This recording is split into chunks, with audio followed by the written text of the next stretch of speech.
आज अपन simple interest का instalment start कर रहे हैं। थोड़ा सा कंटेंट बनाने में टाइम लग गया, लेकिन हाँ मुझे इतना पता है कि पढ़ोगे ना तो आज तक मेरे खुद से भी बेहतर ये पढ़ोगे। जो मैं पढ़ाया हूँ पास्ट में उससे बहुत बेहतर अभी पढ़ाऊँगा। आप देखो, समझो, सीखो, मज़ा आ जाएगा पढ़ के, इतना मैं जानता हूँ। तो चलिए स्टार्ट करते हैं बिना किसी टाइम पास के, टू दी पॉइंट, फोकस होके धीरे धीरे सब कुछ सीखते जाएंगे।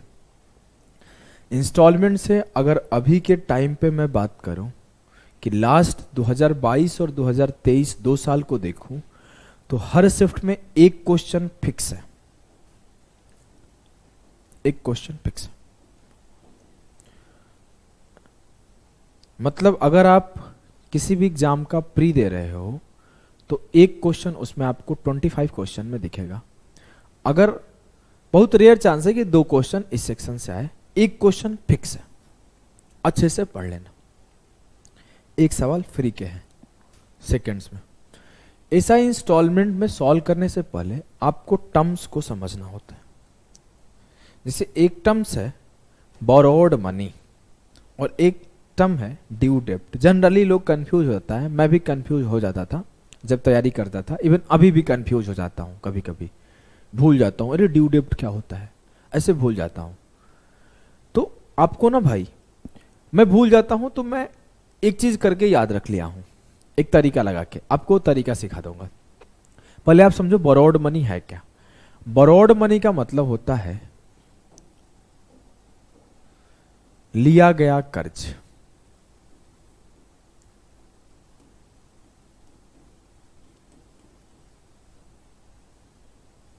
मैं बोला मैं 10,000 रुपये कर्जा लिया, आई बोरोड 10,000 फ्रॉम यू।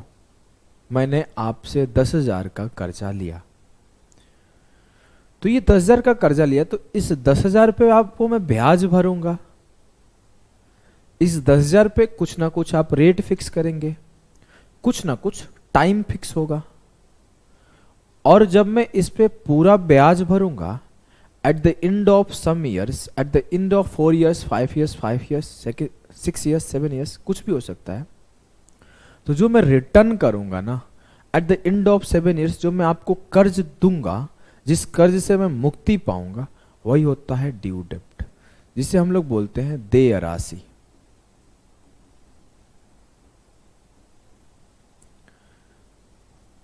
अब आपको ना सवाल में पढ़ के ना ड्यू डेब्ट और बोरोड मनी बहुत कंफ्यूज करता है, तो मैं इसको याद रखने का एक टेक्निक दे दिया हूं।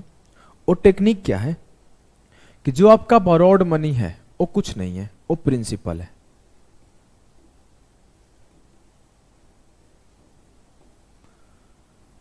ये प्रिंसिपल है, मूलधन है।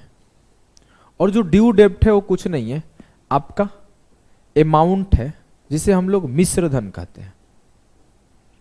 बस यही आपको ध्यान रखना है। ये प्रिंसिपल है जिसे हम लोग मूलधन कहते हैं।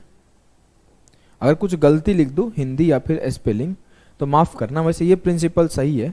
अगर लास्ट में एली लिखा जाता है तो ये गलत है, इसका मतलब हो जाता है स्कूल के प्रिंसिपल।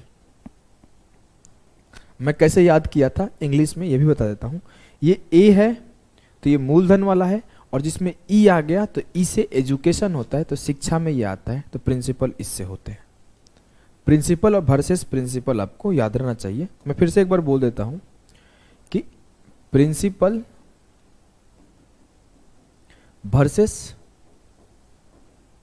प्रिंसिपल, तो ये मूलधन होता है, ये स्कूल के प्रिंसिपल होते हैं।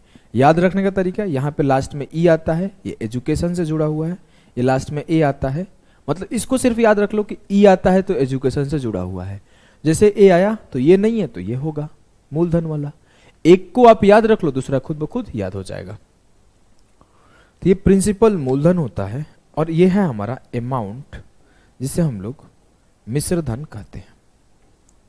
देखो मैं इसमें आपको कोई फॉर्मूला नहीं सिखाऊंगा।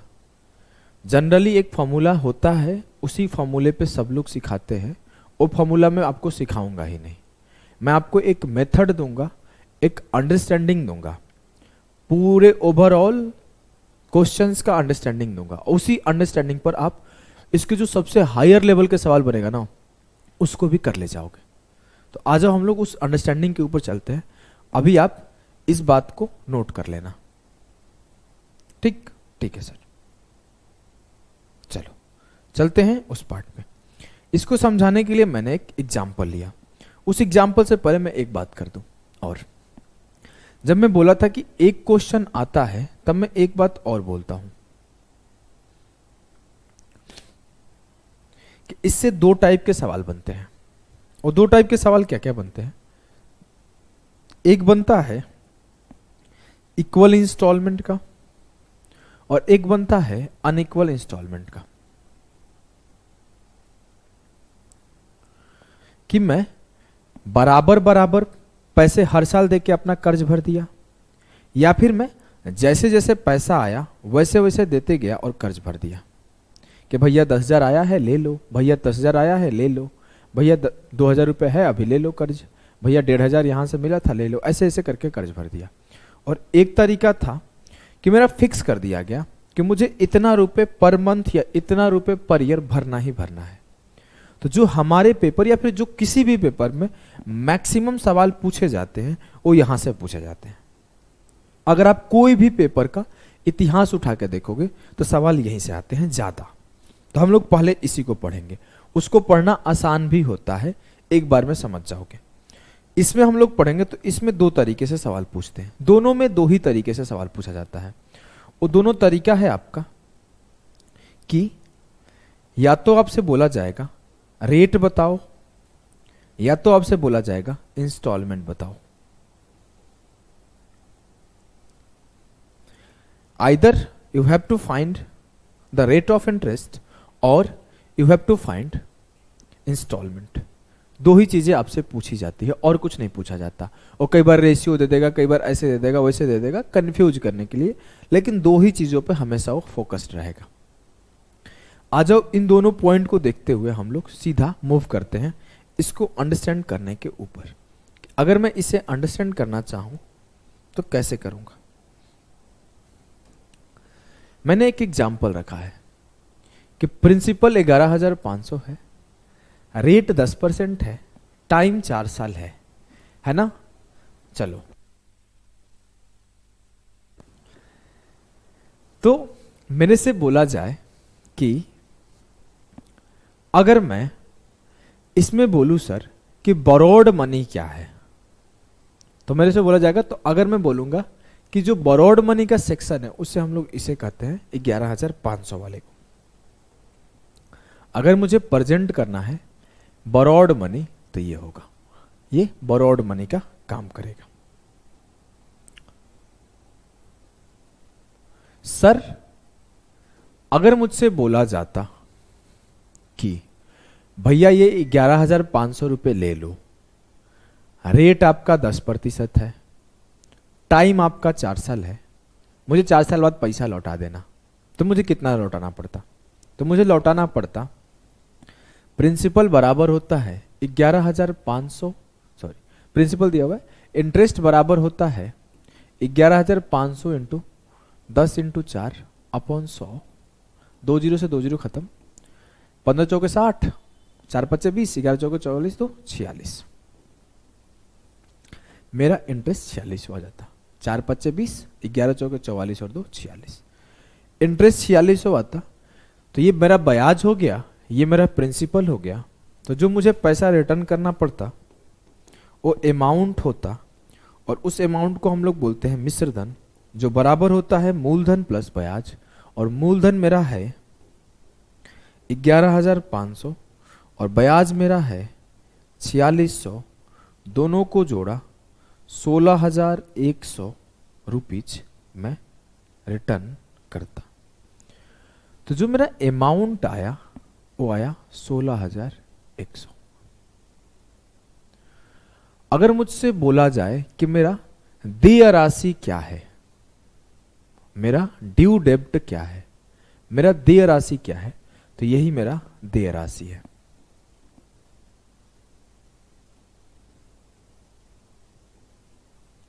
जिसे हम लोग इंग्लिश में ड्यू डेब्ट कहते हैं।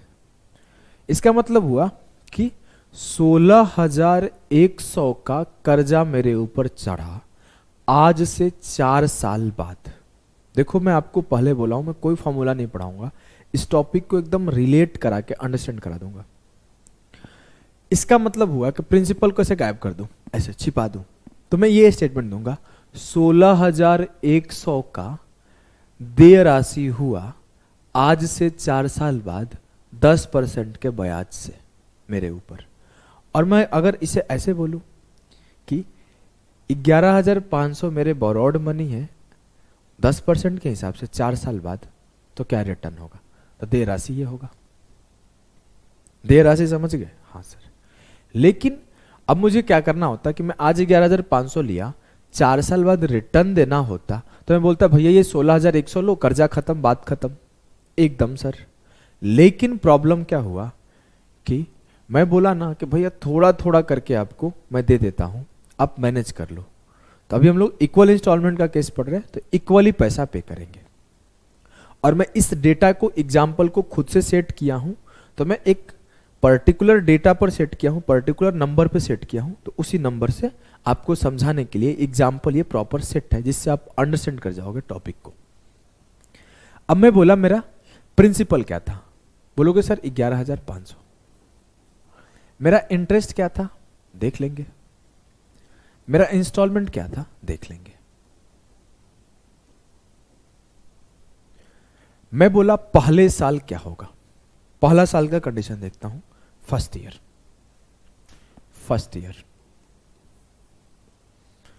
फर्स्ट ईयर क्या हो रहा है, मेरे ऊपर 11,500 का कर्जा हुआ। अब मैं पहले साल पूरा 10% इस पे ब्याज दूंगा, तो 11,500 के ऊपर 10% का ब्याज लगेगा। तो 11,500 का 10% कितना हुआ, 1150। ऐसे निकाल लो, ये तो अब आता होगा ना आप लोगों को, इतना भी तो बेसिक नहीं लिखना पड़ेगा, 1/10। अब 1150 का ब्याज हुआ, और मैं क्या किया कि सर मेरे पास ना 3500 का 4 आपको पे करूंगा। अभी कुछ लोग सवाल पूछ सकता है सर 3500 क्यों पे कर रहे हो? आई ऑलरेडी सेट कि मैं डेटा सेट किया हूं, जैसे मैं इसको कंप्लीट सिखाऊंगा आप समझ जाओगे मैं क्या बताना चाहता हूं। चुपचाप अभी सुनो। 3500 का मैंने पहला इंस्टॉलमेंट दे दिया आज से 1 साल बाद। अब क्या हुआ, जैसे मैं 3500 पे किया तो मेरे पूरे टोटल अमाउंट से 3500 घट जाएगा। हाँ, तो सर मेरे कितने हो गए थे, 11,500 प्रिंसिपल हो गए थे, 1150 ब्याज हो गया था। तो अब मेरे रिटर्न कितना करना था, मेरे को रिटर्न करना था 5 5 1 6 12,650। लेकिन मैं क्या किया, 12,650 में 3500 का इंस्टॉलमेंट भर दिया। तो अब कितने रिटर्न करने हो गए, 9150। अब मुझे 9150 रिटर्न करने हो गए। हाँ सर। तो अब 9150 के ऊपर 10% का ब्याज लगेगा अगले साल। हाँ सर, 915। लेकिन ये गलत है। आपको मैं जब एसआई सिखाता हूं तो हमेशा एक बात बोलता हूं कि सिंपल इंटरेस्ट में ब्याज कभी भी प्रिंसिपल के साथ जोड़ा नहीं जाता, या फिर मैं ऐसे बोलता हूं कि ब्याज के ऊपर ब्याज नहीं मिलता। ये काम तो हम लोग कंपाउंड इंटरेस्ट में करते हैं, ये काम हम लोग कंपाउंड इंटरेस्ट में करते हैं कि इंटरेस्ट के ऊपर भी इंटरेस्ट लेना शुरू कर देते हैं। यहां पर अगर मैं पैसा पे कर रहा हूं कुछ भी, तो वो एक काम करेगा। वो क्या करेगा आपको बताता हूं, वो ये काम करेगा, इंस्टॉलमेंट डिक्रीजेज द प्रिंसिपल। जो इंस्टॉलमेंट है वो प्रिंसिपल को डिक्रीज कर देगा। इंस्टॉलमेंट डिक्रीजेज द प्रिंसिपल, किस्त मूलधन को कम कर देगा। अच्छा, अब आपको सिर्फ ये मूलधन को कम करेगा, इससे 3500 माइनस कर लो। तो सेकेंड ईयर में जो मेरा प्रिंसिपल हुआ वो 8,000 हुआ। इस 8,000 के ऊपर ब्याज मिला, तो मेरे 8,000 का 10% 800 हुआ, इसका 10% 800 हुआ। और मैंने क्या किया, फिर से 3500 भर दिया। और जैसे ही मैं 3500 भरा तो मुझे फिर पता है कि इंटरेस्ट अलग है, मैं 3500 फिर भर दूंगा, तो मेरे जो अब थर्ड ईयर में जिसके ऊपर ब्याज मिलेगा वो 8000 से 3500 गया 4500। अब मैं इस 4500 के ऊपर अगले साल ब्याज लूंगा तो मुझे 450 भरना होगा, 450 का ब्याज आएगा और मैंने फिर 3500 भर दिया, फिर 3500 भरा तो फिर से 3500 माइनस कर लो, तो मुझे चौथे साल में जो प्रिंसिपल आएगा वो 1000 आएगा और इसके ऊपर 100 रुपए का फिर से ब्याज आएगा 10% और फिर मुझे 3500 पे करना होगा। सर कंफ्यूज हो गया, अच्छा कहां पे? मेरा प्रिंसिपल 1000 था, आपने 3500 क्यों पे किया? मैं 3500 ही पे करूंगा क्योंकि हम लोग इक्वल इंस्टॉलमेंट का केस देख रहे हैं। अगर ये गलत है तो पूरा का पूरा इंस्टॉलमेंट गलत होगा, सही है तो फिर सही है। अच्छा मैं एक आपसे बात पूछता हूं, आप 11500 था तो 3500 पे किए, फिर 8000 हो गया आपका मूलधन, इसके ऊपर ब्याज मिला, फिर आप 3500 पे किए, आपका मूलधन 4500 हो गया, इस पे 3500 पे किए, फिर आपका मूलधन 1000 हो गया, फिर 3500 पे किए। ऐसा क्यों? तो एक स्टेटमेंट होता है, वो स्टेटमेंट क्या है कि in installment of simple interest, interest को हम लोग आखिरी में पे करते हैं, interest will be paid at the end. ये जो मेरा इंस्टॉलमेंट हम लोग पे कर रहे थे, ये 3500 पे कर रहे थे, ये 3500 पे कर रहे थे, ये 3500 पे कर रहे थे, लेकिन अभी तक ब्याज पे कर रहे थे क्या? नहीं सर, ब्याज नहीं पे कर रहे थे। तो ब्याज कितने का हो रहा है? जोड़ो, 0 0 0, 5 5 10 की 0, 11 8 19 4 23, 1 24 1 25, 2500 का मेरा ब्याज हो रहा था, 1000 का मेरा प्रिंसिपल हो रहा था और इन दोनों को मिला के टोटल 3500 हो रहा था और मैं ये 3500 पे करके अपना कर्जा खत्म कर दिया। 2 मिनट टाइम लूंगा, फिर से इसी चीज को दोबारा समझाऊंगा।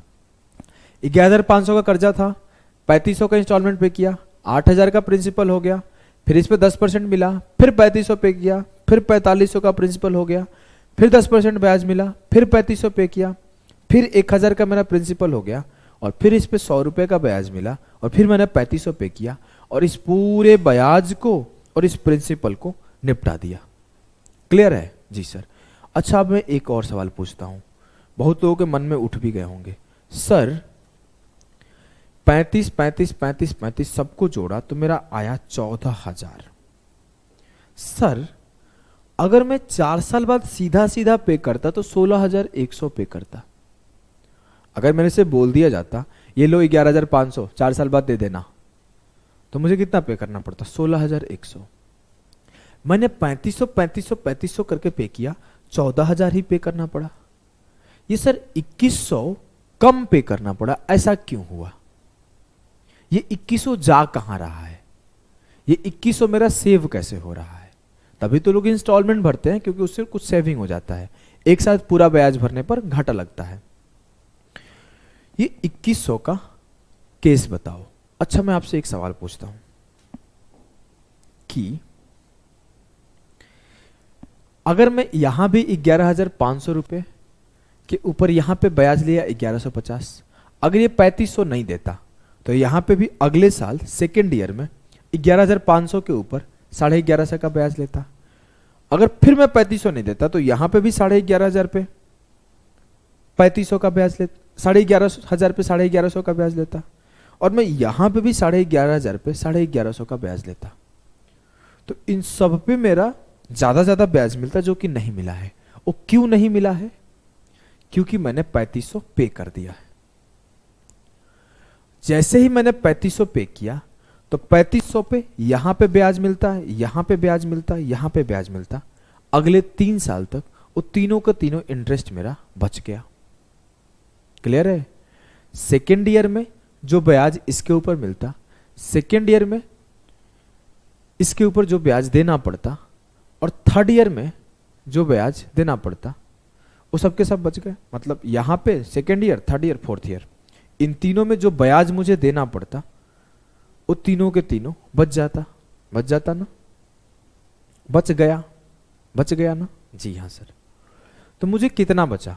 सर मेरा रेट ऑफ इंटरेस्ट 10% था, और दूसरा साल, तीसरा साल, चौथा साल, 3 साल तक मेरे बच गए, तो 10 दिया 30% ब्याज इसके ऊपर बच गए। अगर मैं बोल दूं कि फिर 3500 पे कर दिया, फिर से मेरा प्रिंसिपल कम हो गया, फिर से प्रिंसिपल कम हो गया, तो इस 3500 पे करने के वजह से मुझे जो ब्याज यहां पे उस 3500 पे देता और जो ब्याज यहां पे 3500 पर देता, वो दोनों बच गया। हाँ सर, तो 10% रेट था, 2 साल इस पे बच गया, तो 20% बच गया। 10% इस साल, 10% इस साल। अगर मैं बोलूं इस 3500 के ऊपर बात करूं, तो इस 3500 को मेरे को देने की वजह से मेरा क्या हुआ, इस साल का ब्याज बच गया। देखो कहानी सिखा रहा हूं, अभी आपको देखो पूरा अंडरस्टैंड कर जाओगे। मैं यहां भी 4500 के ऊपर ब्याज देता तो 450, और यहां भी 4500 के ऊपर ब्याज देता तो 450 देता ना। लेकिन मैं क्या किया, 3500 पे कर दिया। 3500 पे कर दिया तो यहां मेरा इस साल का 10% सेव हो गया। इस साल का 10% कितना होगा, 350, और ये 350 सेव हो गया, तो जो 450 देना पड़ता उसे 100 रुपए देना पड़ा। ध्यान से समझो, 4500 पर यहां ब्याज दिया, अगर मैं यहां भी 4500 पे ब्याज देता तो यहां भी 450 देता, लेकिन पहले ही 3500 दे दिया, पहले ही 3500 दे दिया। इट मीन्स कि मुझे 350 बचने लगे इस साल वाले, और 350 बचने लगे तो देखो यहां 450 देना पड़ता, उससे 350 कम 100 ही देना पड़ा।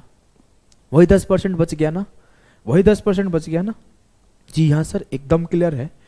यहां 3500 का 30% बच गया था 1050, जो कि मुझे देना पड़ता इस साल, इस साल, इस साल का। इस 3500 का 20% मुझे देना पड़ता 700 इस साल और इस साल में बच गया, और इस 3500 पे मुझे 10% इस साल का देना पड़ता, जो कि बच गया। और उसके बाद 1000 पे तो मुझे देना ही पड़ा, बचा नहीं। मेरे कितने बच गए, 1000 प्लस 1050 प्लस 350 प्लस 700, 2100 बच गए। मेरे 2100 बच गए। अब मैं बोलूं 14000 पे किया और 2100 बचा लिया, तो ये मैं पे किया इंस्टॉलमेंट, और ये मैं सेव किया। अगर इन दोनों को मिला दूं तो मेरे पूरे कर्जा क्लियर हो गया। क्लियर है? ये 2100 कहां से गया है ये पता चल गया ना। मैं जो थोड़े थोड़े चंक्स में पे कर रहा हूं इंस्टॉलमेंट, उस इंस्टॉलमेंट के वजह से मुझे इतने का ब्याज नहीं पे करना पड़ रहा है, क्योंकि जो इंस्टॉलमेंट होता है वो प्रिंसिपल को डिक्रीज कर देता है, और प्रिंसिपल को डिक्रीज कर देगा तो प्रिंसिपल के ऊपर लगने वाला ब्याज कम हो जाएगा। यही है ना कॉन्सेप्ट। और जब ब्याज कम हो जाएगा तो मुझे कम कम पे करना पड़ेगा, इस वजह से मैं 2100 बचा लिया। अब आप एक चीज और समझो, आपका प्रिंसिपल कितना था? आपका प्रिंसिपल था 11500। आपने पे कितना किया? 14000। और आपका ड्यू डेप्ट जिसे कहते हैं, जिसे हम लोग क्या कहते हैं, मिश्र धन या फिर देय राशि या फिर अमाउंट, वो कितना था? 16100। सर 3 चीजें हुआ। एक जिसको हम लोग बोरोड मनी कहते हैं,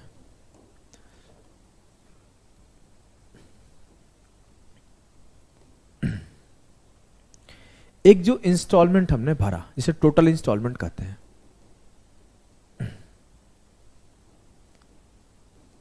और एक मेरा जो ड्यू डेप्ट है जिसे हम लोग याद रखने के लिए, देय राशि को याद रखने के लिए मिश्रधन का नाम दिया है।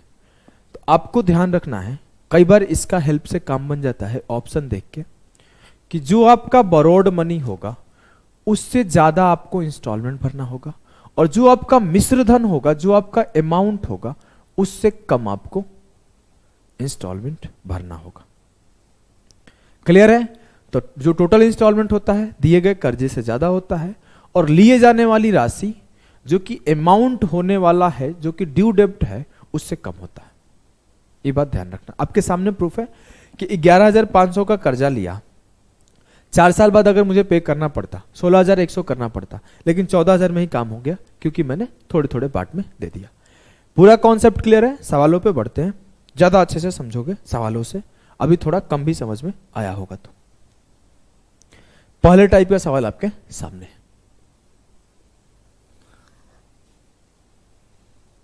चलो। मेरे से बोला गया, what annual installment will discharge a डेब्ट ऑफ 3270 ड्यू इन 3 years। कौन सी वार्षिक किस्त 9% प्रतिवर्ष साधारण ब्याज पर 3 साल में 3270 रुपए का बकाया कर्ज उतार देगी? अगर मैं बोलूं कि सर आपको, चलो अभी एक बात सिखाया ना, उसका यूज दिखा दो क्या? उसका यूज दिखा दो, आ जाओ।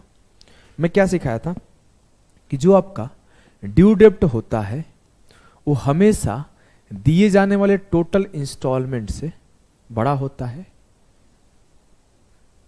इस बात को समझ गए हो? जो आपका ड्यू डेप्ट होता है वो हमेशा टोटल दिए जाने वाले इंस्टॉलमेंट से बड़ा होता है। अभी आपको देखो इसका यूज सिखा रहा हूं। अगर मुझसे कोई बोले कि मैं 1090 का आंसर होगा, तो मैं सीधा बोल दूंगा गलत है। कैसे? अगर मैं 1090 पहले साल दिया, 1090 अगले साल दिया और 1090 अगले साल दिया, मैं टोटल 3 इंस्टॉलमेंट दिया, तीनों को जोड़ा तो मेरे हो गए 3270। तो दिया गया टोटल इंस्टॉलमेंट और दिए जाने वाली ड्यू डेप्ट राशि बराबर हो गई, जो कि पॉसिबल ही नहीं है, जो कि पॉसिबल ही नहीं है। उत्तर हमेशा इसी तीनों में से कोई एक होगा, क्योंकि मुझे ये कॉन्सेप्ट पता है कि जो ड्यू डेप्ट दिया जाता है वो टोटल इंस्टॉलमेंट से हमेशा बड़ा होता है। याद हो गया ना? कैसे? प्रूफ के साथ समझा दिया। ये नहीं होगा आंसर भैया, ये तो नहीं होगा, कुछ भी हो जाए ये नहीं होगा।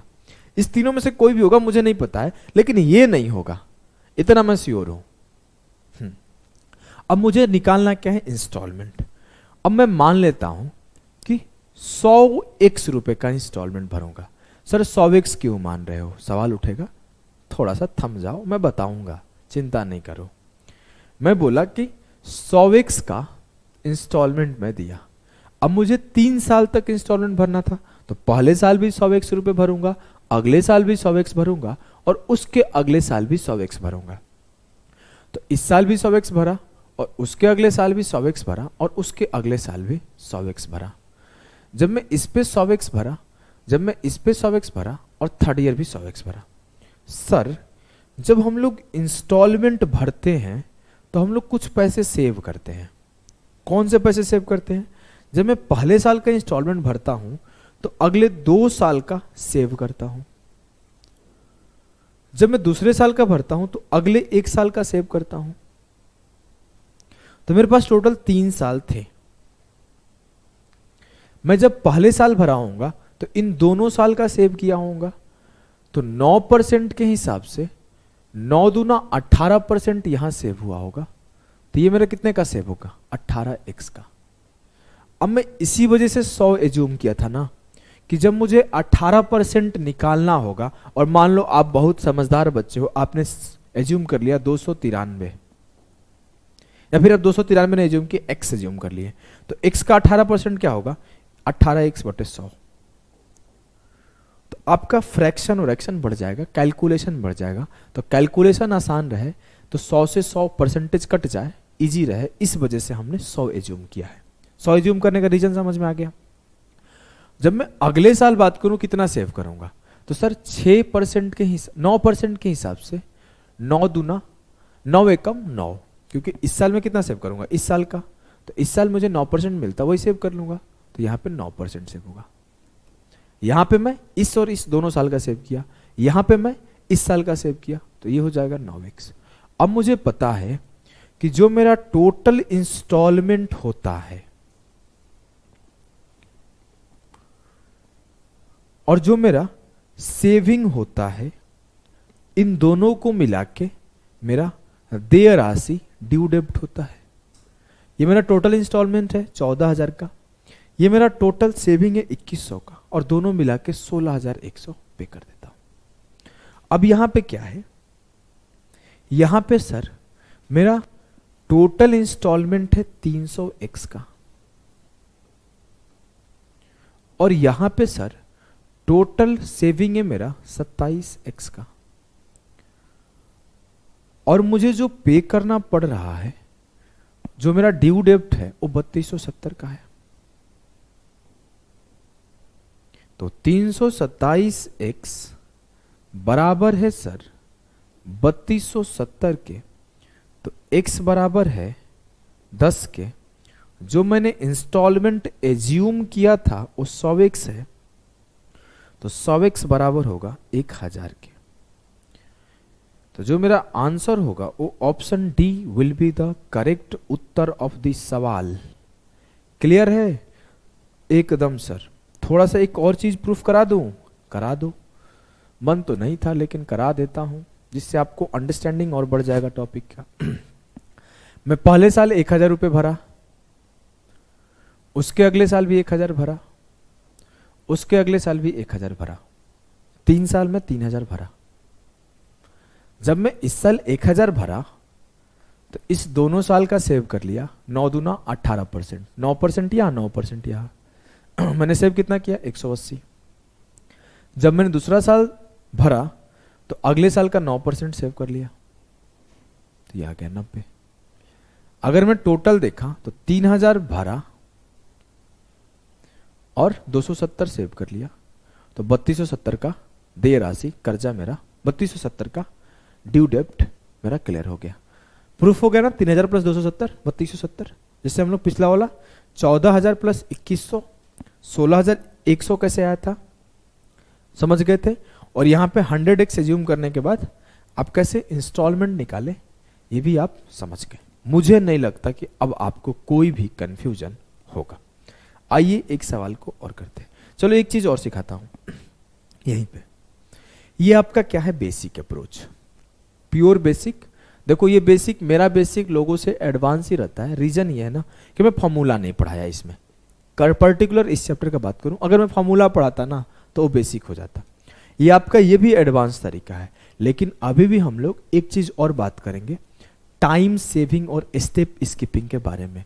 अगर आप इस साल के सीडीएस का पेपर देखो 2022 का, अगर आप 2022 के सीजीएल का पेपर देखो, तो अगर आपके पास ये सब चीजें नहीं है कि टाइम कैसे सेव करते हो, स्टेप कैसे स्किप करते हो, तो जो बड़े एग्जाम है उसे क्लियर करना डिफिकल्ट हो जाता है। छोटे एग्जाम आप क्लियर कर लोगे क्योंकि वहां पे टाइम का अभाव नहीं होता है, यहां समय का अभाव होता है।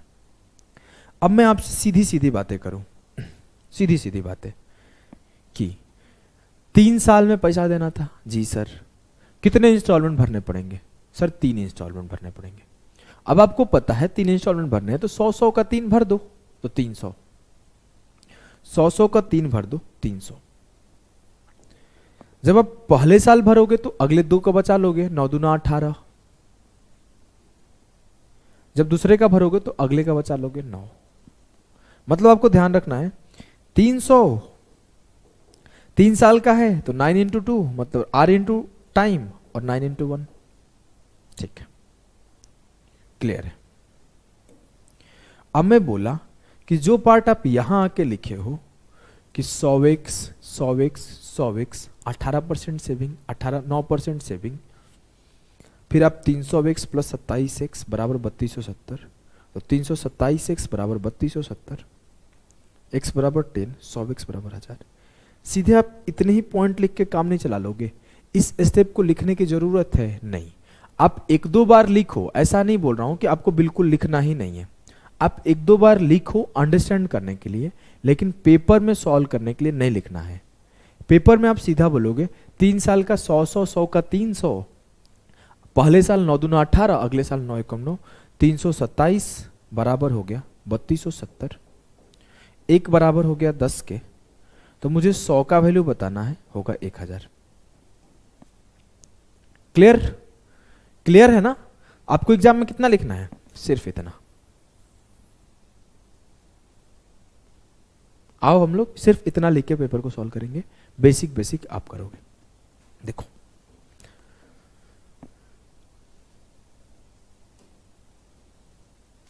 What annual installment will discharge a debt of 9600 due in 5 year at 10% simple interest? कौन सी वार्षिक किस्त 10% साधारण ब्याज पर 5 वर्षों में देय 9600 रुपए के ऋण का भुगतान करेगी? बताइए। अब आपको पता है सर 5 इंस्टॉलमेंट भरना है, तो 100 पच्चे 500, 100 100 100 100 500। पहले साल कितना का सेविंग होगा? 10 गुणे 4 40, अगले साल 10 गुणे 3 30, उसके अगले साल 10 गुणा 2 20 और ये 10, सबको जोड़ो 40 30 70 20 90 10 100 100 और 500 में 100 जोड़ा 600 यूनिट बराबर हो गया 9600 के। 1 यूनिट बराबर 100 यूनिट बराबर हो गया 1600। समझ गए? अब इसे आप बेसिक से लिखते तो टाइम ही तो लगता। मैं कुछ और नहीं सिखा रहा हूं, मैं बेसिक ही सिखाया हूं, बस बेसिक स्टेपों को छोड़ दिया हूं। अगर आप ऐसे लिखते कि 100 unit 100 unit 100 unit 100 unit 100 unit, यहां मैं 1 2 3 4 साल का बचाया, 4 गुणे 10 40% बचाया, तो ये 40 हो जाएगा। यहाँ मैं 1 2 3 3 साल का बचाया, 10 गुणा 3 30% बचाया, 30 हो जाएगा। यहाँ मैं 1 2 10 गुणा 2 20% बचाया, 20 हो जाएगा। यहाँ मैं 1 साल का बचाया, 10% हो जाएगा, 10 हो जाएगा। सबको जोड़ा 500 होगा, यहाँ जोड़ा 100 होगा, तो ये 600 होगा बराबर 9600 का।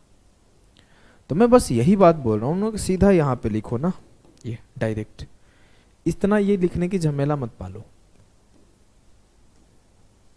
क्लियर है ना? जी सर। ये बेसिक बातें मत लिखो, क्योंकि पेपर में you have to learn how to approach the question. आपको सिर्फ बेसिक सवाल तरीका बनाने से नहीं आता है कि आपको बना लेने आता है, आपको ये भी आना चाहिए कि पेपर में बैठे हो तो जल्दी जल्दी कैसे निपटाओगे। मैं निपटाने भी तो सिखाना पड़ेगा ना, खाली बेसिक सिखाने से थोड़ी चलेगा। बोला है what annual installment will discharge a डेब्ट ऑफ 5664 इन 4 साल एट 12% सिंपल इंटरेस्ट।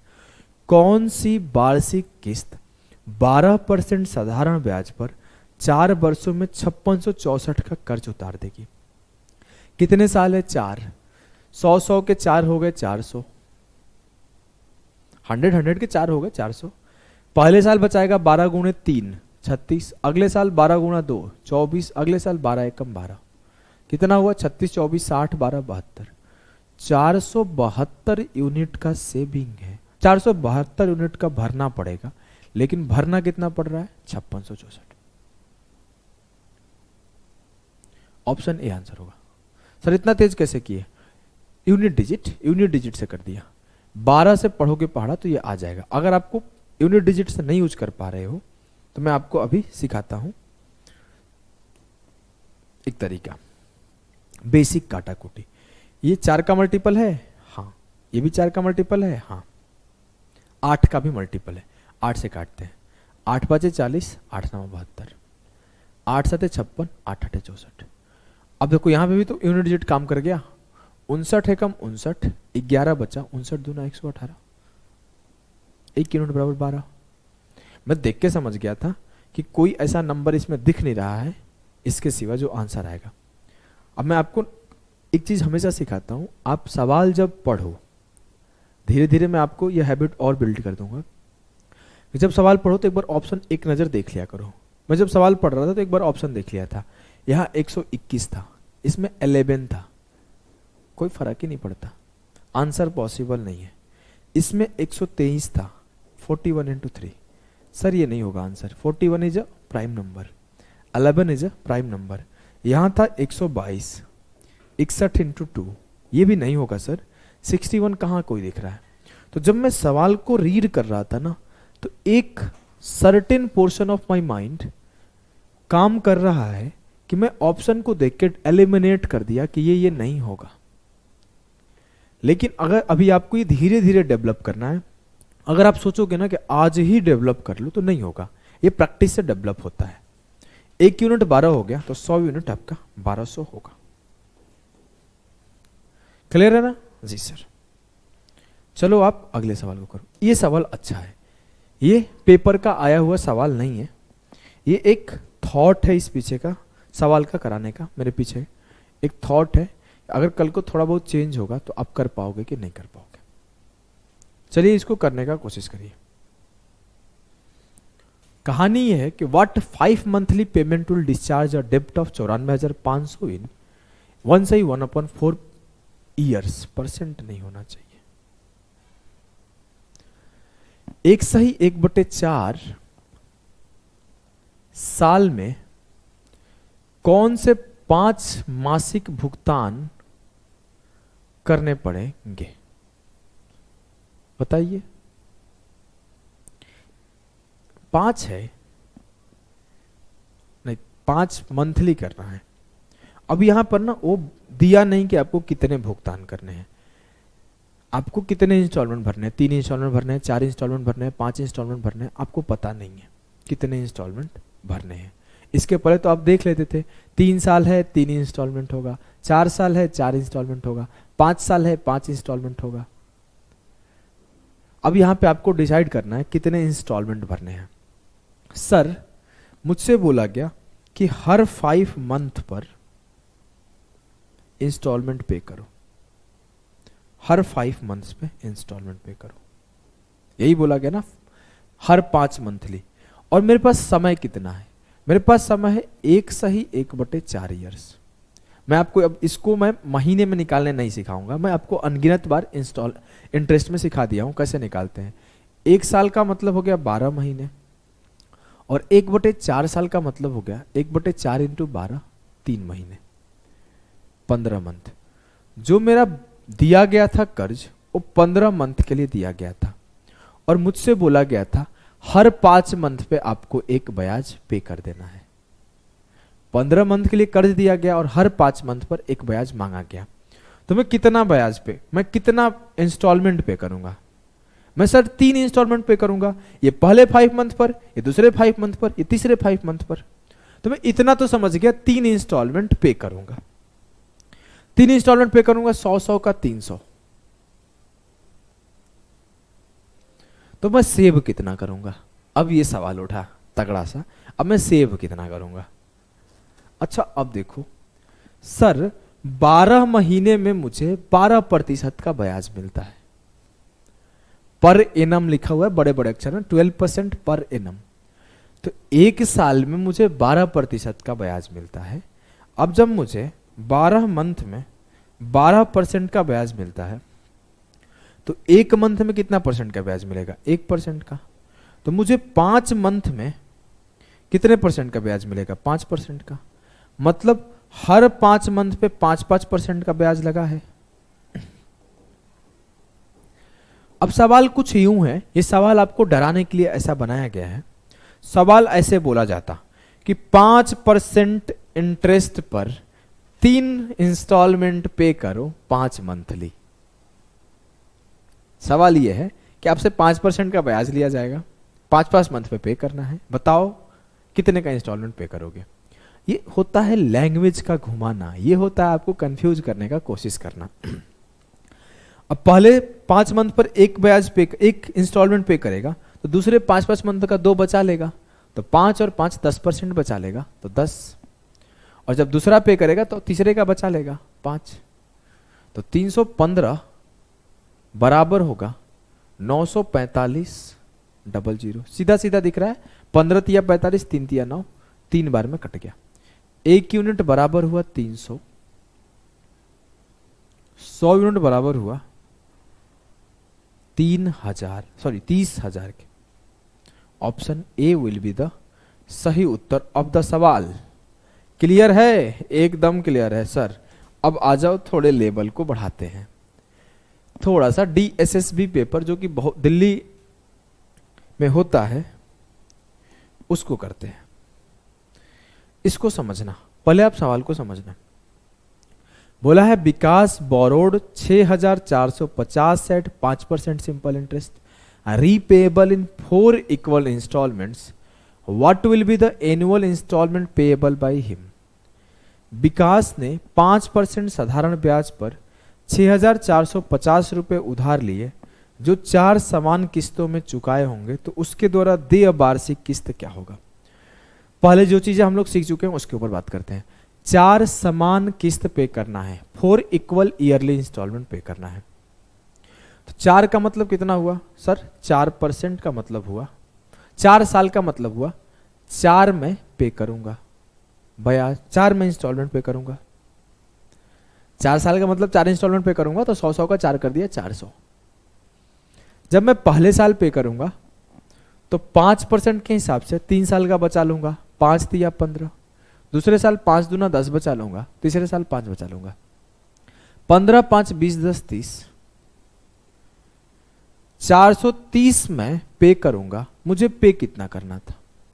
मुझसे बोला गया विकास बोरोड 6450, ये नहीं बोला गया है ड्यू डेप्ट ऑफ 6450। अगर मैं इस सवाल को पहले सवाल पे जाऊं एकदम, तो मेरा बोरोड मनी क्या था 11,500, लेकिन ड्यू डेप्ट कितना हुआ 16,100। तो मुझे तो हमेशा अपना ड्यू डेप्ट भरना होता है, कर्जा थोड़ी भरना होता है। जो 4 साल बाद राशि बनेगा उसको भरना है ना। तो यहां पर मुझे बोरोड मनी पता है, मुझे ड्यू डेप्ट निकालना पड़ेगा। और ड्यू डेप्ट निकालते कैसे हैं, शुरुआत में सिखाया हूं। इस पे जो टोटल अमाउंट आएगा वही ड्यू डेप्ट होता है। तो पहले मुझे अमाउंट निकालना पड़ेगा। अब मैं अमाउंट निकालता हूं। 6450 था सर, इस पे 5% के हिसाब से 4 साल के लिए मिलने वाला जो ब्याज है वो क्या है, 4 5 20, 64 दूना 128, 1280। 6450 था ना, सॉरी थोड़ा सा मिटाता हूं, गलती हो गया। 6400 पे निकाल दिया।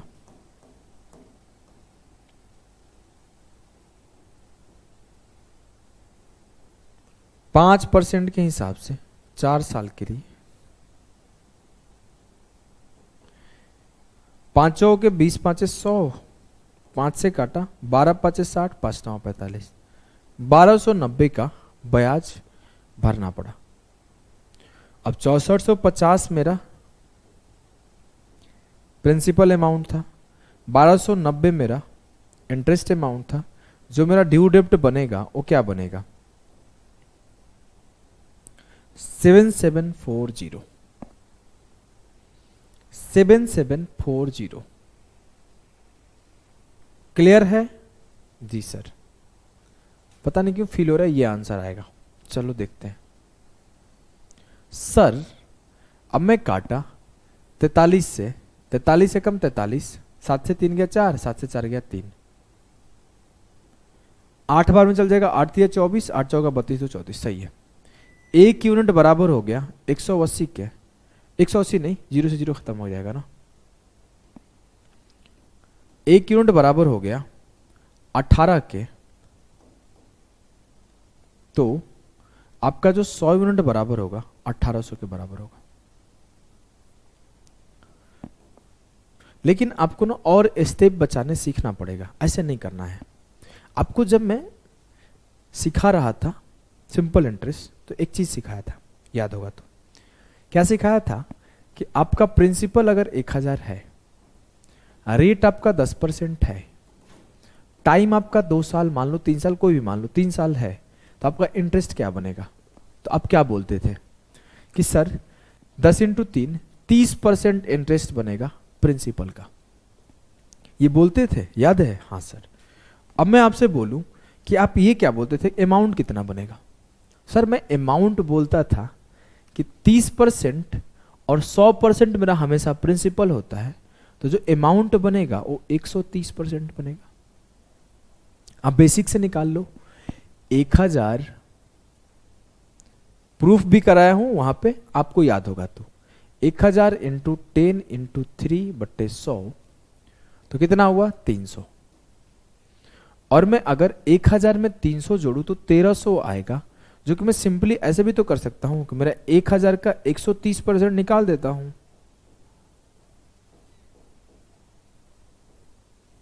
$1300 आ गया।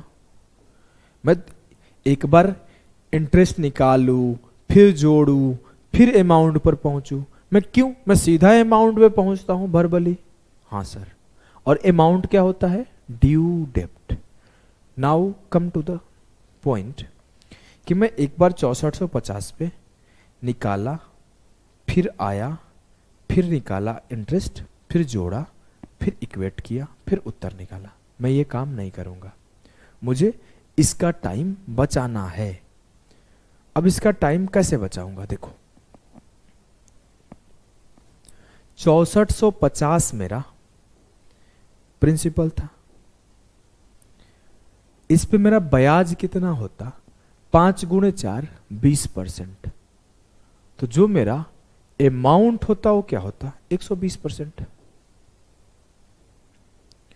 और जैसे इसका 120% निकाला तो देखो क्या हुआ, 12 25 60, 12 चौके 48, 6 54 की 4, 12 छके 72 और 5 77 आ गया।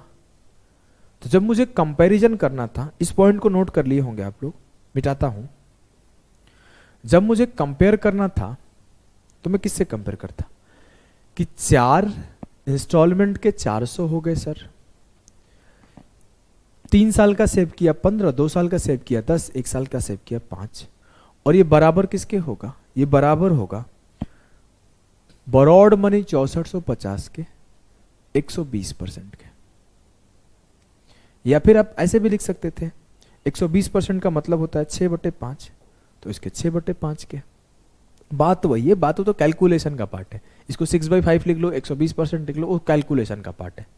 बात यह है, आपको ये पार्ट अगर सीधा लिखते हो तो सिर्फ आप जब पेपर में होगे तो सिर्फ इतना लिखना होगा कि 4 साल के इंस्टॉलमेंट 4 साल 400, और ये 3 का सेविंग, ये 2 का सेविंग, या 1 का सेविंग बराबर होगा बोरोड मनी का 120%। और अब आप आगे उत्तर निकालोगे कि 4300 था ना, 430 बराबर है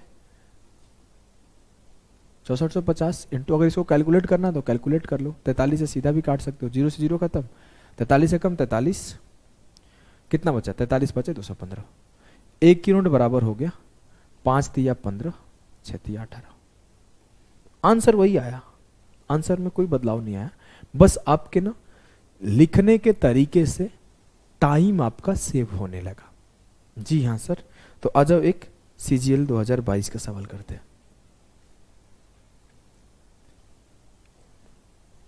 करो, क्या है सवाल, पॉज करके ट्राई किया ना। हाँ, a person borrowed 2000 at 5% annual simple interest repayable in 3 equal annual installment. 2000 रुपए 5% वार्षिक साधारण ब्याज पर 3 समान वार्षिक किस्त में गई। 3 किस्त का मतलब 300, 5 दूना 10 का सेव हुआ होगा और 5 का सेव हुआ होगा। 5% के हिसाब से 2 साल में 10 सेव हुआ और 1 साल में 5 का सेव हुआ। ये बराबर किसके होगा सर, 2000 बोरोड बनी है,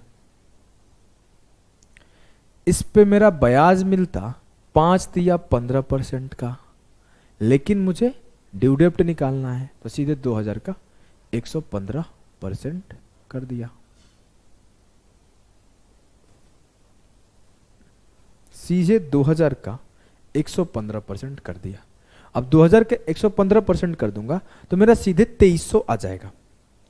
ऐसे क्या करता मैं, 2000 का 5 गुणे 3/100 निकाला तो ये मेरा हो गए 300 ब्याज। अब इस 2000 में 300 जोड़ा तो 2300 हो गए मेरे ड्यू डेप्ट। अब 2300 को यहां लिखूंगा, फिर मैं लिखूंगा, बस उसी को मैं सेव कर लिया। टाइम यहां से भी सॉल्व करोगे 2300 ही आएगा। बस ये अलग से लिख के जोड़ना जोड़ने का टाइम पास खत्म कर दिया मैं, समझ गए ना। हाँ, ये टाइम पास खत्म हो गया। अब मैं कैलकुलेट करता हूं, सीधे कैलकुलेशन पार्ट पर आते हैं, क्योंकि ये पार्ट लिखना इंपॉर्टेंट है। ये लिखना सीख गए तो कैलकुलेशन आपका फास्ट होना चाहिए। देखो, 2 चीजें होती है, मैं थोड़ी बहुत कम बातें करता हूं फिर भी बता दूं।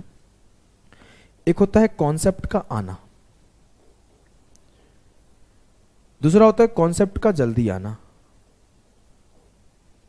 उसके बाद तीसरा आता है कैलकुलेशन का आना, फिर आता है कैलकुलेशन का जल्दी आना। जो इसकी जल्दी और इसकी जल्दी सीख गया वो कभी पेपर में फंसेगा ही नहीं। तो मैं आपको कॉन्सेप्ट सिखाता हूं, फिर कॉन्सेप्ट को जल्दी कैसे करें ये सिखाता हूं, कैलकुलेशन सिखाता हूं, फिर कैलकुलेशन को जल्दी कैसे करें ये सिखाता हूं। ओवरऑल आपकी स्पीड की जीवन में कभी इशू नहीं रह जाती है। पहले मैं आपको एकदम एक एक लाइन लिख के सिखाया, फिर मैं बताया कि अननेसेसरी चीजों को छोड़ो, मेन पॉइंट पर आओ। मैं एक एक लाइन सिखाता हूं, फिर उसमें से क्या छोड़ना क्या रखना है ये भी बताता हूं। ये जरूरी होता है पेपर में अटेम्प्ट करने का, टेक्निक वही होता है।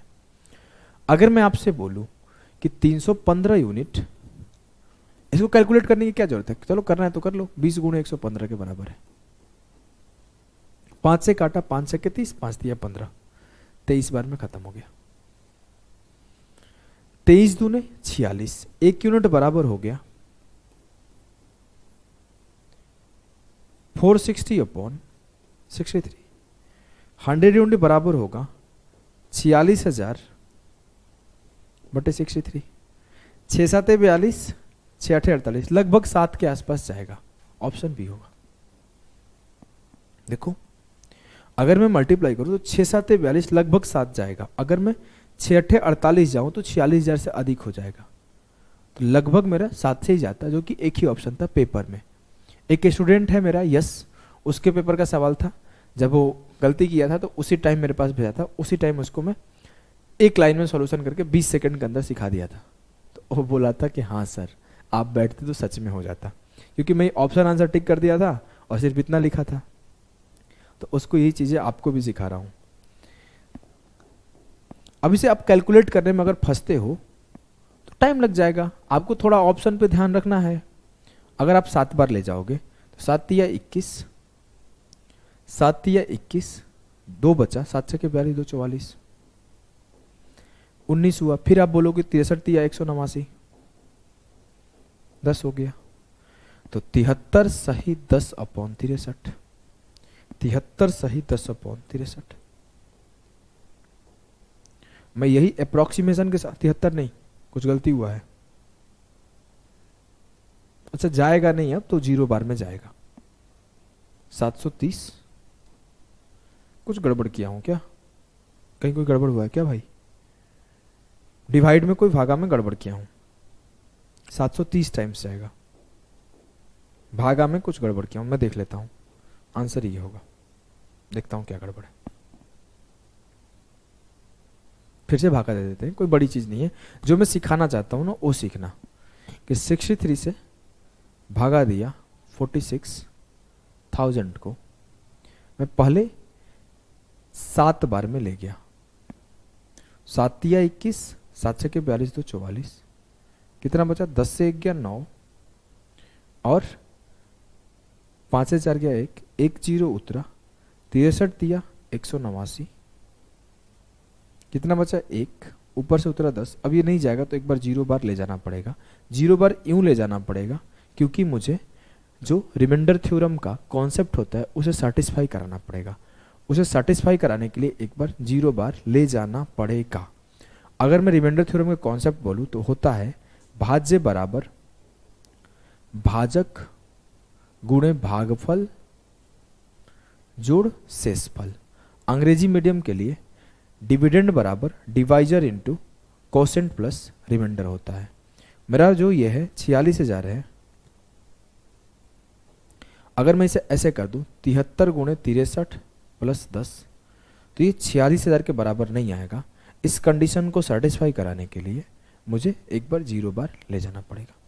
क्लियर है ना? जी सर, मैं चेक कर लिया यार, मैं तो भागा ही गलत कर रहा था, नहीं तो, है ना? चलो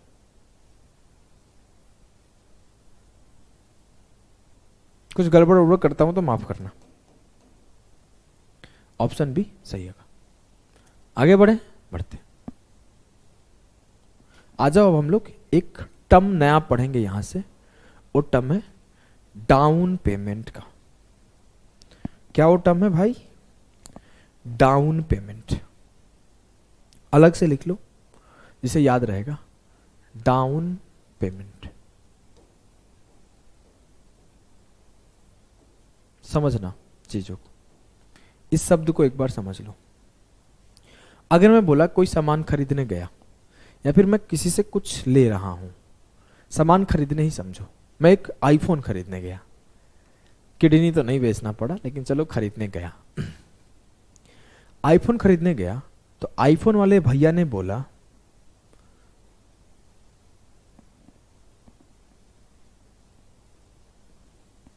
कि सर जी आप 2 काम कर सकते हो। आप 2 काम क्या कर सकते हो कि या तो आप अभी के अभी आईफोन का 70,000 भर दो तो हम आपको दे देंगे, या फिर एक काम करो कि 10,000 अभी भर दो और कुछ रुपए, मान लो 100 रुपए का 6 मंथली, हर 6 महीना पर आप इंस्टॉलमेंट भर दो। 10,000 का, 12,000 का, 11,000 का एक किस्त बांध दिया गया। तो आपको ध्यान क्या रखना है, जो ये 10,000 यहां पे पे किए, इस 10,000 पर ब्याज नहीं देना होता है,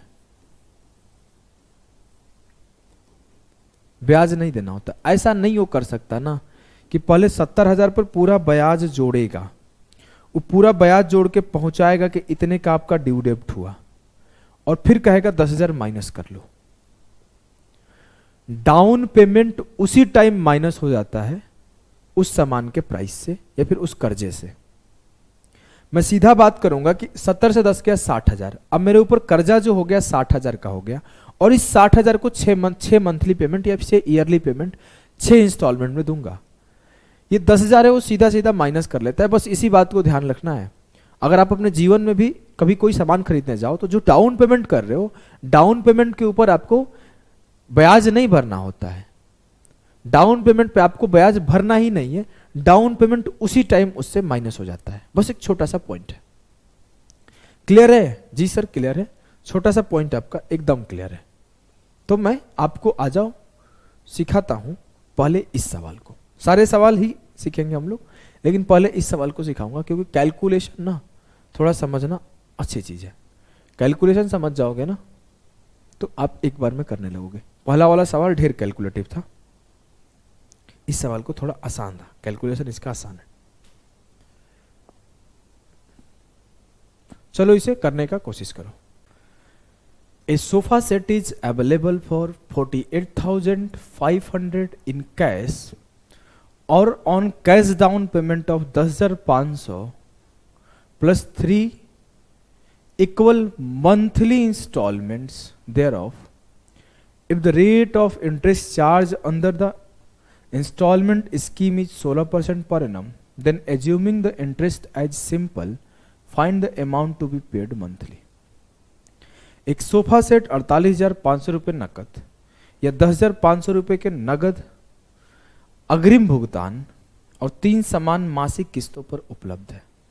तो हमने एक स्टेटमेंट पढ़ा, पहला स्टेटमेंट पढ़ा कि जो भुगतान अग्रिम भुगतान हुआ, डाउन पेमेंट हुआ, उस पे हमें इंटरेस्ट नहीं देना है। इट मीन्स जो हमें इंटरेस्ट देना है मेरे लाल, मेरे भाई, वो कितने पे देना है? वो देना है 38,000 पर। इट मीन्स जो मेरा बोरोड मनी हुआ, जो मेरा बोरोड मनी हुआ वो कितना हुआ? 38,000। जी हाँ सर, जो मेरा बोरोड मनी हुआ वो 38,000 हुआ। अब मेरे सर मुझे 3 इंस्टॉलमेंट भरने हैं। 3 बोला है ना, देयर ऑफ 3 इंस्टॉलमेंट भरने हैं। ध्यान से सुनना, गलती नहीं करना है। 3 इंस्टॉलमेंट भरने हैं तो 100 के 3 हो जाएगा 300। अब मैं पहले मंथ कितना सेव करूंगा? तो बोलोगे सर 2 आगे आने वाले मंथ का, तो 16 दूना 32। और दूसरे मंथ कितना सेव करूंगा? 16। गलत है।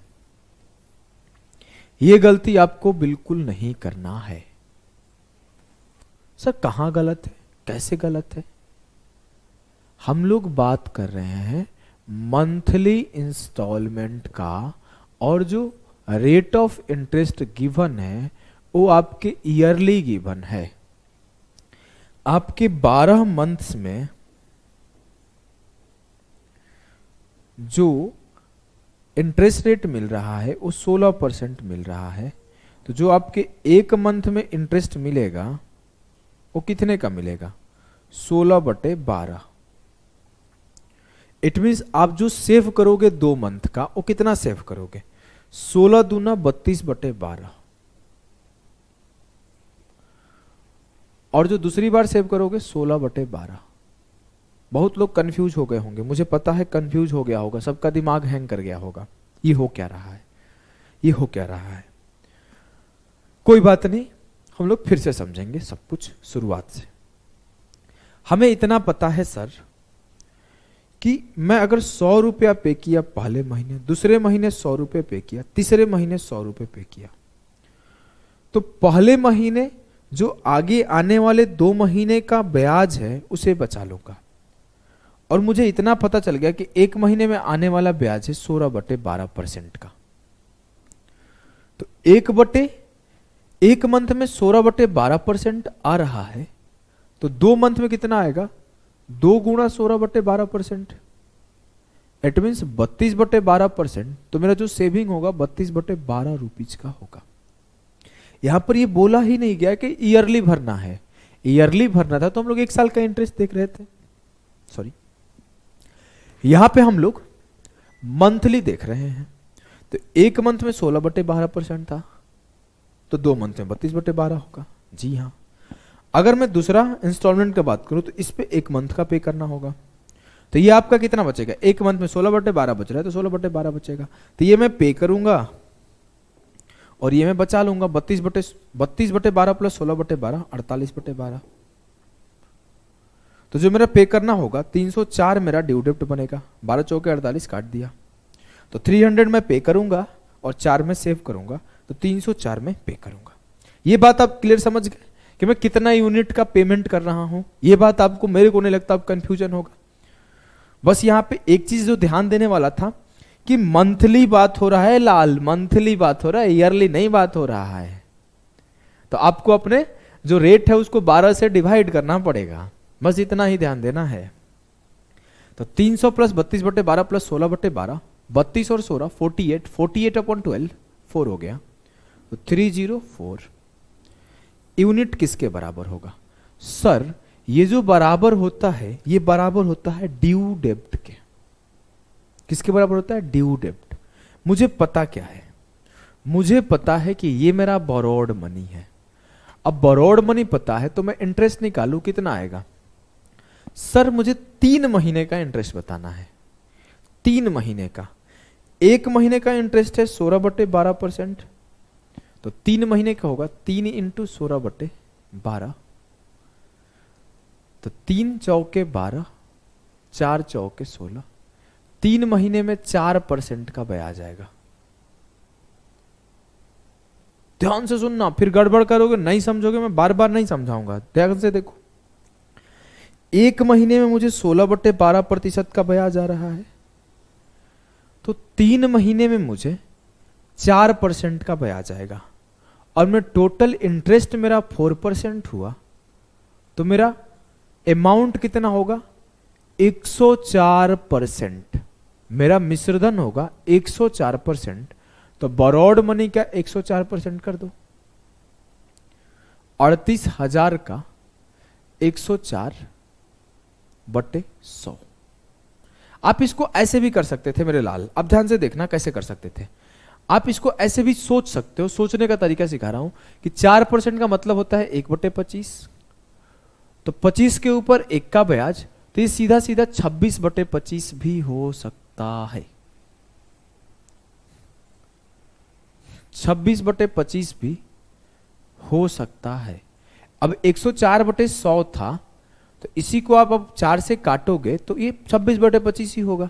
जी हाँ सर, एकदम क्लियर है, कोई कंफ्यूजन नहीं है, समझे? हाँ चलो,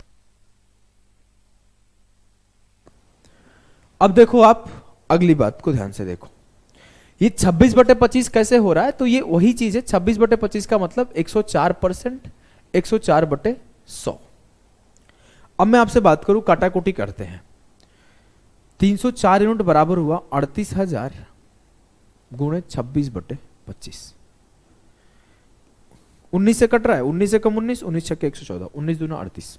वैसे आंसर जो आएगा 13 का मल्टीपल आएगा, ऑप्शन डी, लेकिन हम लोग समझने के पर्पज से इसको करते हैं। 19 से काटे 16 बार गया, 19 से काटे 2 बार गया, 16 25 से काटते हैं, 25 चौके 100, 4 दूना 8 दूना 16। यहां क्या बचा? 2 से काटे 13 बार में, यहां एक 0 बचा था, यहां 13 बचा था, 1 यूनिट बराबर हो गया 130, 100 यूनिट बराबर होगा 13,000। मुझे नहीं लगता किसी को कोई कंफ्यूजन होगा, फिर भी मैं एक बार आप लोगों के लिए समझा दे रहा हूं। समझना, दोबारा इसलिए समझा रहा हूं कि आगे के सवाल में तेज करूंगा। चलो ध्यान से देखना, ध्यान से एक बार ध्यान से सुनो। फिर से मैं, अगर जिसको समझ में आ गया वो आगे छोड़ सकता है, रिकॉर्डेड लेक्चर का यही बेनिफिट है।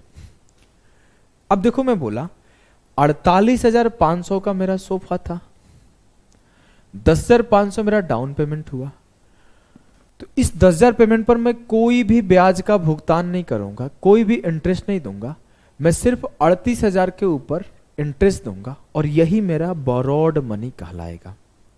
इसी के ऊपर इंस्टॉलमेंट देना है। अब मैं बोलूं 38,000 मेरा बोरोड मनी हुआ, उसको होल्ड कर दिए, वहीं पे होल्ड कर दिए। आगे देखते हैं, मुझे 3 इक्वल मंथली इंस्टॉलमेंट देना था, तो 3 का मतलब 300 हो गया सर। अब मैं देखूंगा कि जैसे ही मैं 300 दे दिया तो अब मैं पहले मंथ में 100 यूनिट पे किया, तो नेक्स्ट 2 मंथ का सेव करूंगा। और मुझे पता है कि जो ब्याज दिया हुआ है वो ईयरली दिया हुआ है, 12 मंथ का ब्याज 16% है, तो 1 मंथ का ब्याज 16/12% होगा। तो 2 मंथ का क्या होगा, 16 दूना 32/12, तो 2 महीने का सेव किया मतलब 32/12 सेव किया। फिर उसके बाद 1 महीने का सेव करूंगा तो 16/12 सेव करूंगा। मंथ वाइज सेव कर रहा हूं, इसके पहले ईयर वाइज सेव कर रहा था, तो ईयर के अनुसार इंटरेस्ट देख रहे थे, अब मंथ के अनुसार मंथ के अकॉर्डिंग इंटरेस्ट देखेंगे। क्लियर है ना? ये मेरा क्या हो गया, 304 यूनिट, 32 16 48/12, 12 48/12 4 हो गया, 300 + 4 304, ये 304 यूनिट आपका हो गया ड्यू डेप्ट। लेकिन ये किसके बराबर आएगा, अब देखते हैं। 38,000 सर मेरा था बोरोड मनी। मैं आपसे बोलूं कि 3 महीने में मैं कितना प्रतिशत का ब्याज कमा लूंगा?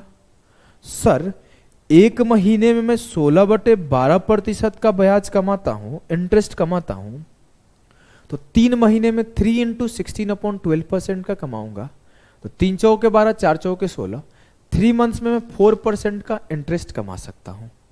और 4% का इंटरेस्ट कमा सकता हूं, तो जो मेरा ड्यू डेब्ट आएगा वो आएगा 38,000 का 104%, या फिर इसको मैं ऐसे भी लिख सकता हूं कि 4% का मतलब होता है 1/25, तो 25 पे 1 का इंटरेस्ट 26/25, अल्टीमेटली इसे भी काटूंगा तो ये 26/25 ही है।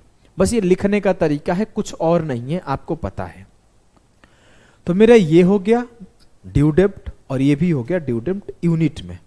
तो 304 यूनिट बराबर है 38,000 का 26/25, काटाकुटी किए, 1 यूनिट बराबर 130, 100 यूनिट बराबर 13,000, 13,000 का 3 महीने मैं पे करूंगा तो मेरा खत्म हो जाएगा ड्यू डेब्ट। क्लियर है ना? आओ अगला सवाल में बिल्कुल स्लो नहीं करूंगा, फास्ट करेंगे। बोला गया है, अब मैं स्लो नहीं करूंगा, आपको पॉज करके स्लो समझना है। We have to maintain our speed. They said a mobile phone is available for 25,000 और 5200 down payment followed by 4 equal monthly instalment. 4 equal monthly instalment का बात हो रहा है। जी सर, पानी पी लेता हूं 1 मिनट।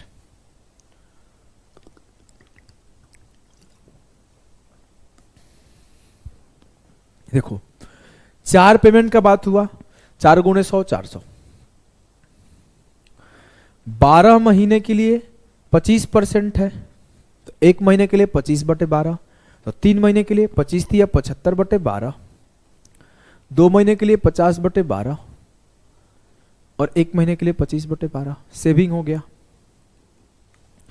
अब मेरे से बोला गया कि 25,000 में से 5200 डाउन पेमेंट हो गया, तो 25,000 से 5200 घटा दिया तो 19,800 मेरा हो गया क्या, ये हो गया मेरा बोरोड मनी। और इस पे ब्याज कितना मिल जाएगा, तो 25% के हिसाब से 4 महीना का देखोगे तो 1 महीना का 25/12, तो 4 महीने के 4 से मल्टीप्लाई कर दो, तो 4 महीने का 25/3% को मैं अगर रेशियो में काट लूं, 25/3% आया, तो 25 चौके 100, 1/12 का इंटरेस्ट आएगा। अगर 12 प्रिंसिपल है तो 1 का इंटरेस्ट आएगा, तो जो मेरा ड्यू डेब्ट होगा वो 13/12 हो जाएगा। बस आपको यही लाइन लिखना था पेपर में।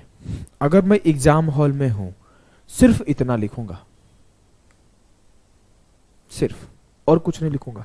मैं पेपर में हूं तो मैं एक बार इसको और लिखने सिखा दे रहा हूं, क्योंकि एक सवाल और कराऊंगा, तेज लिखने सिखा दे रहा हूं। देखो 25% मेरा ब्याज था 12 मंथ्स के लिए, तो एक मंथ के लिए 25/12 होगा।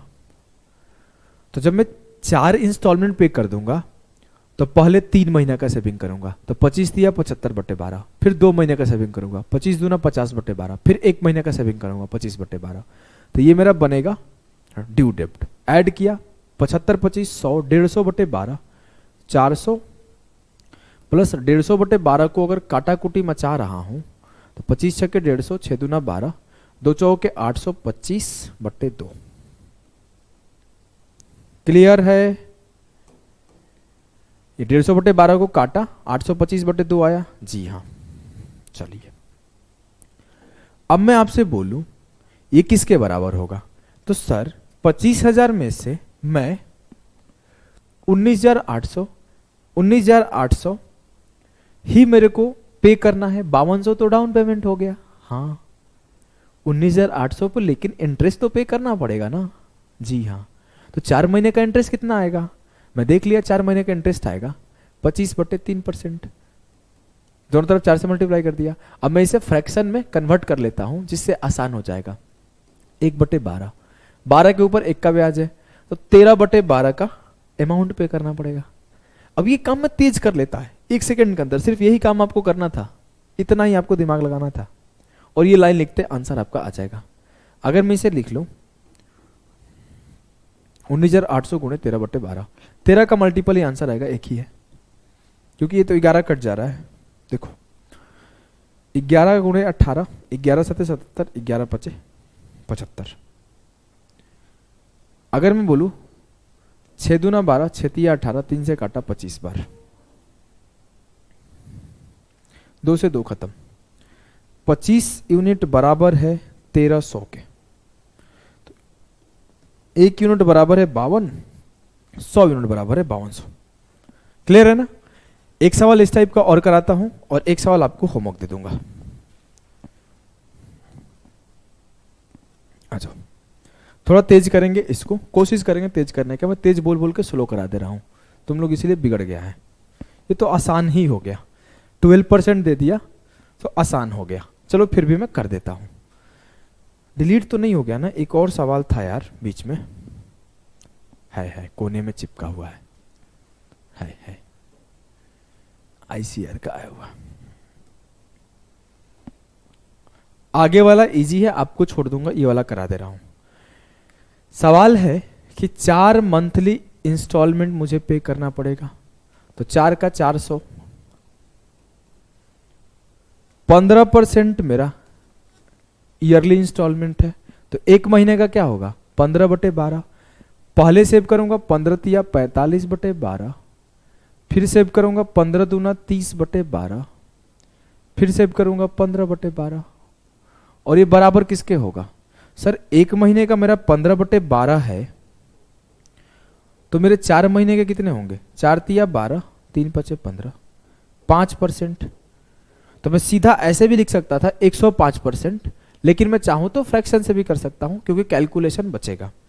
5% का मतलब 1/20 होता है, तो जो भी मेरा बोरोड मनी होगा उसका 21/20 कर देंगे।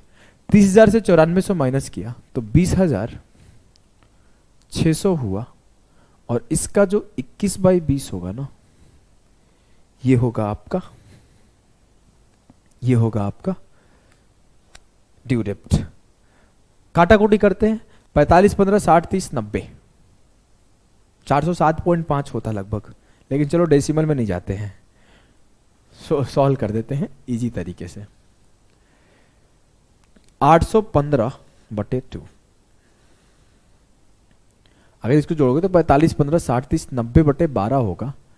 इसे काटोगे तो 6 दूना 12, 15 छक्के 90, 15/2 होगा, तो 400 प्लस 15/2, 2 चौके 800, 15/2 बराबर हुआ 206 00 गुणे 21/20 के। 2 से 2 खत्म। ये कट रहा है क्या? नहीं कट रहा है। किससे कट रहा है ये? 21 से कट रहा है 206। कुछ दिख रहा है कटने वाला? मेरे को तो नहीं दिख रहा है यार। 3 से भी नहीं कट रहा, 2 से कट रहा है, 103 बार में ये कट रहा है। ये 103 से कटेगा नहीं, 3 5 15, 415 रहता तो नहीं कटता, 315 कटता।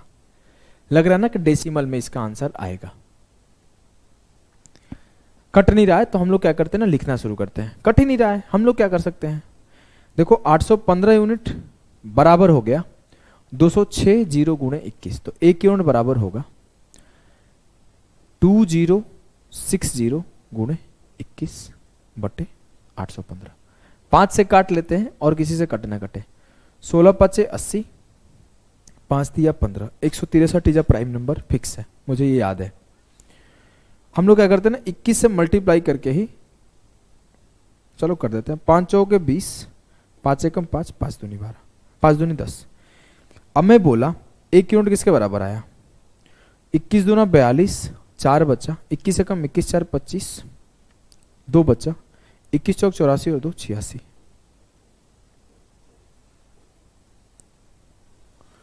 एक यूनिट इतने के बराबर हुआ तो 100 यूनिट किसके बराबर होगा, 2 जीरो बैठा दो।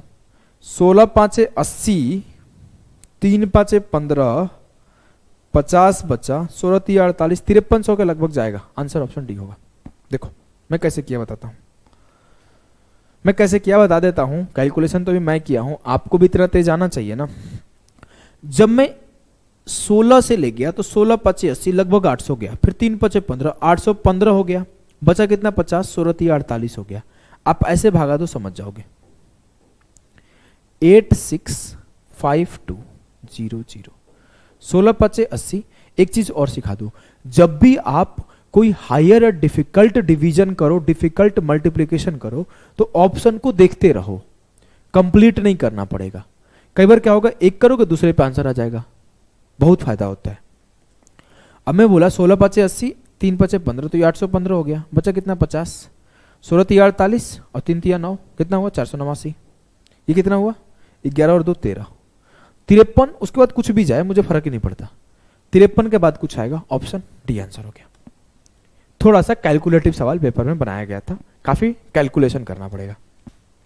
ये रहा आपका होमवर्क, और मुझे नहीं लगता कि आपसे नहीं बनेगा। ये आसानी सवाल है क्योंकि रेट ऑफ इंटरेस्ट 12% कर दिया गया है, इजीली कर लोगे। यहां से हमारा स्टार्ट होगा टाइप 2। टाइप 2 है rate, finding rate. Rate finding के ऊपर टाइप 2 चलेगा। चलो करते हैं।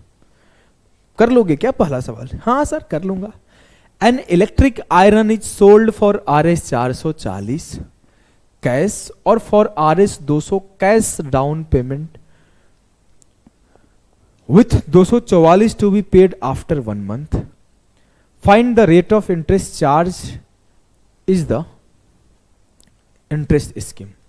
एक इलेक्ट्रिक आयरन को 440 रुपए नकद या 200 रुपए नगद डाउन पेमेंट और 1 महीने के बाद 244 रुपए नगद के साथ बेचा जाता है। किस्त योजना का ब्याज दर का पता लगाएं।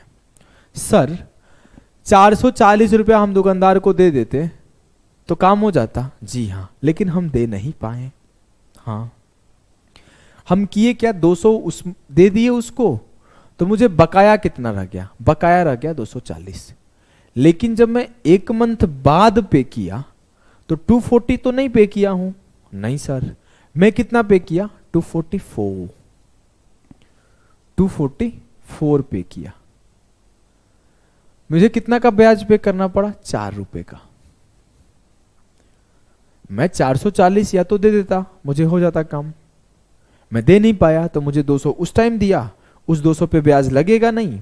जो बच गया 240, उस पे ब्याज लगा 4 रुपए का और 244 अगले महीने पे किया। मुझे ब्याज बताना है, मैं ब्याज बता दे, मुझे बताना रेट ऑफ इंटरेस्ट। तो रेट ऑफ इंटरेस्ट क्या होता है, आपको ऐसा ही पढ़े हो तो सिखाया हूं कि इंटरेस्ट अपॉन प्रिंसिपल इंटू 100, लेकिन ये गलत है। क्यों सर? आपको एक बात पता होना चाहिए, हम लोग हमेशा दर को और रेट को ईयरली कैलकुलेट करते हैं और ये जो 4 रुपए का ब्याज है वो 1 मंथ का है मेरे लाल, वो 1 मंथ का है। मैं अगर बोलूं कि 1 साल में कितना का ब्याज आता, तो आप बोलते 48 रुपए का ब्याज आता। तो मेरा फॉर्मूला वही होता है कि SI बराबर principal into R into T upon 100।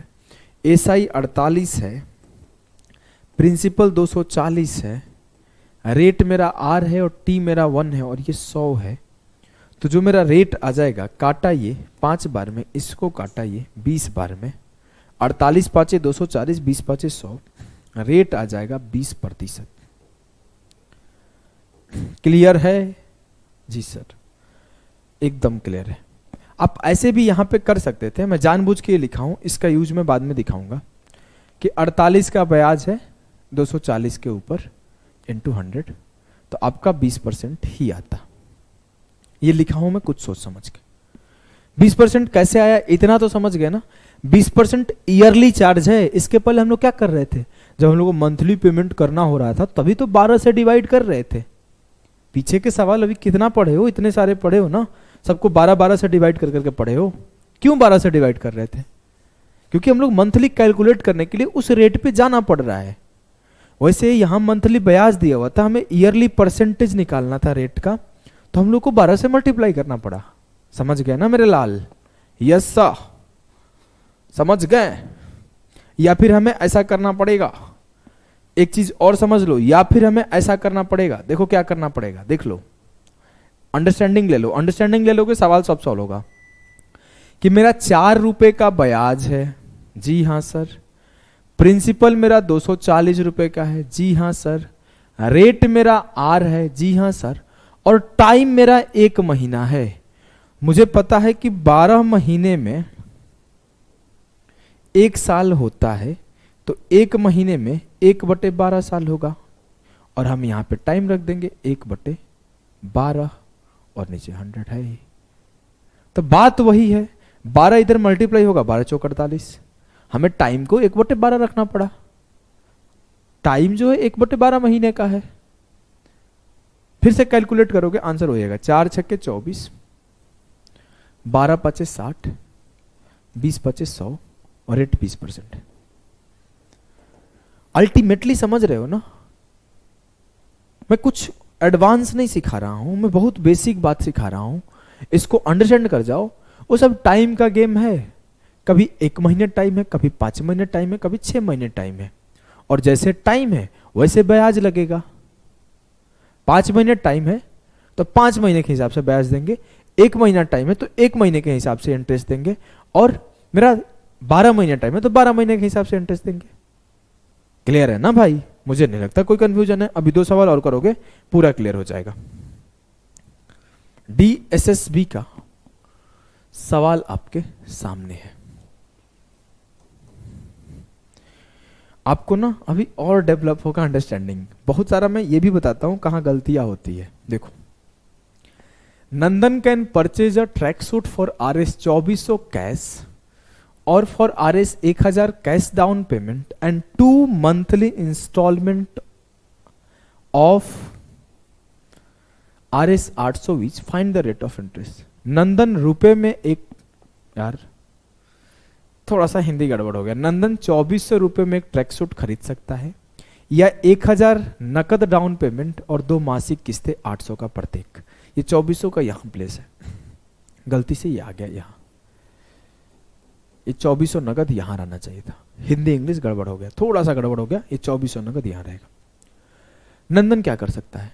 नंदन कर सकता है 2400 सीधा दे दे, भैया मेरे को ट्रैक सूट दे दो। लेकिन वो 2400 दे नहीं पा रहा है। बोल रहा है अभी हमसे 1000 ले लीजिए और इस 1400 को 800 करके 2 महीने में ले लीजिए। तो 800 करके 2 महीने में लिया है तो कितने पे करना पड़ा उसे? पहले महीना 800 और दूसरे महीना 800, 1600 पे करना पड़ा। जी हां सर। कितना ज्यादा पे करना पड़ा? 200। जी हां सर।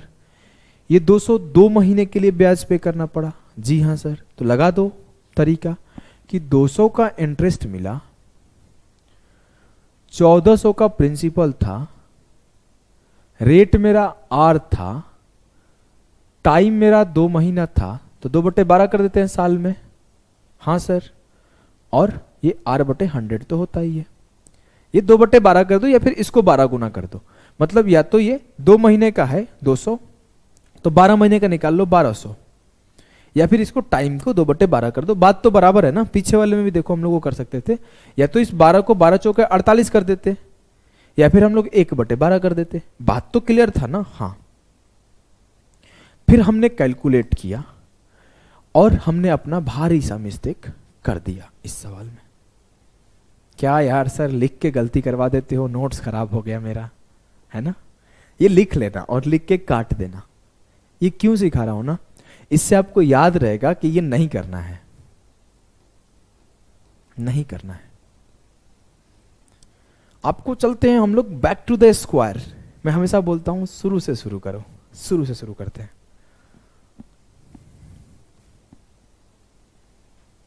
अच्छा सर, जब आप ये बात समझा रहे थे कि 11,500 था, मैं पहला इंस्टॉलमेंट भरा तो मेरा प्रिंसिपल डिक्रीज हो गया, फिर इंटरेस्ट कम हो गया। सा होल्ड होल्ड, आप ध्यान दे रहे हो क्या? जब आप इंस्टॉलमेंट पे कर रहे हो तो प्रिंसिपल कम हो रहा है, और प्रिंसिपल कम हो रहा है तो उसके अकॉर्डिंग अब इंटरेस्ट पे करना पड़ रहा है। हाँ, दिक्कत है। प्रिंसिपल को कम कर देता है इंस्टॉलमेंट। स्टेटमेंट याद है कि इंस्टॉलमेंट डिक्रीजेस द प्रिंसिपल। ये बात आपको याद है? इंस्टॉलमेंट डिक्रीज करता है। आ जाओ यूज करते हैं इस लाइन को। मैं बोला कि मेरे लाल, मेरे भाई, आप इस स्टेटमेंट को कैसे करोगे? सर, आप ये बात तो समझ रहा हूं मैं कि पहले महीना 800 पे किया और दूसरे महीना भी 800 पे किया, मैंने 200 ज्यादा पे किया है, लेकिन जब मैं पहले महीना पे कर रहा था तो मेरा प्रिंसिपल था 1200, रेट मेरा आर था, टाइम मेरा 1 मंथ था, 1 मंथ था, अपॉन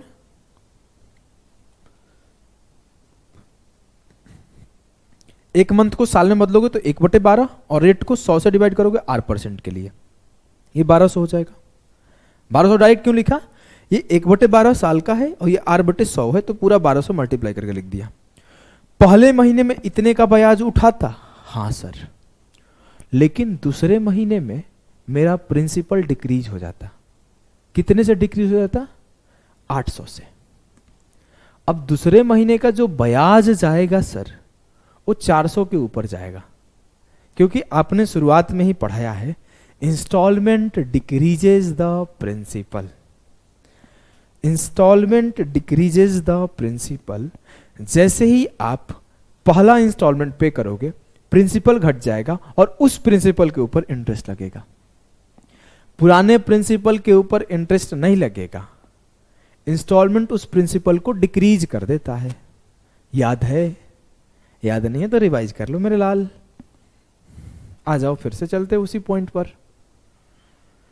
कहानी यूं है कि पहले महीने मुझे 1200 के ऊपर इंटरेस्ट मिला और दूसरे महीने मुझे 1200 से 800 कम 400 के ऊपर ब्याज मिला, R% के हिसाब से 1 महीने के लिए।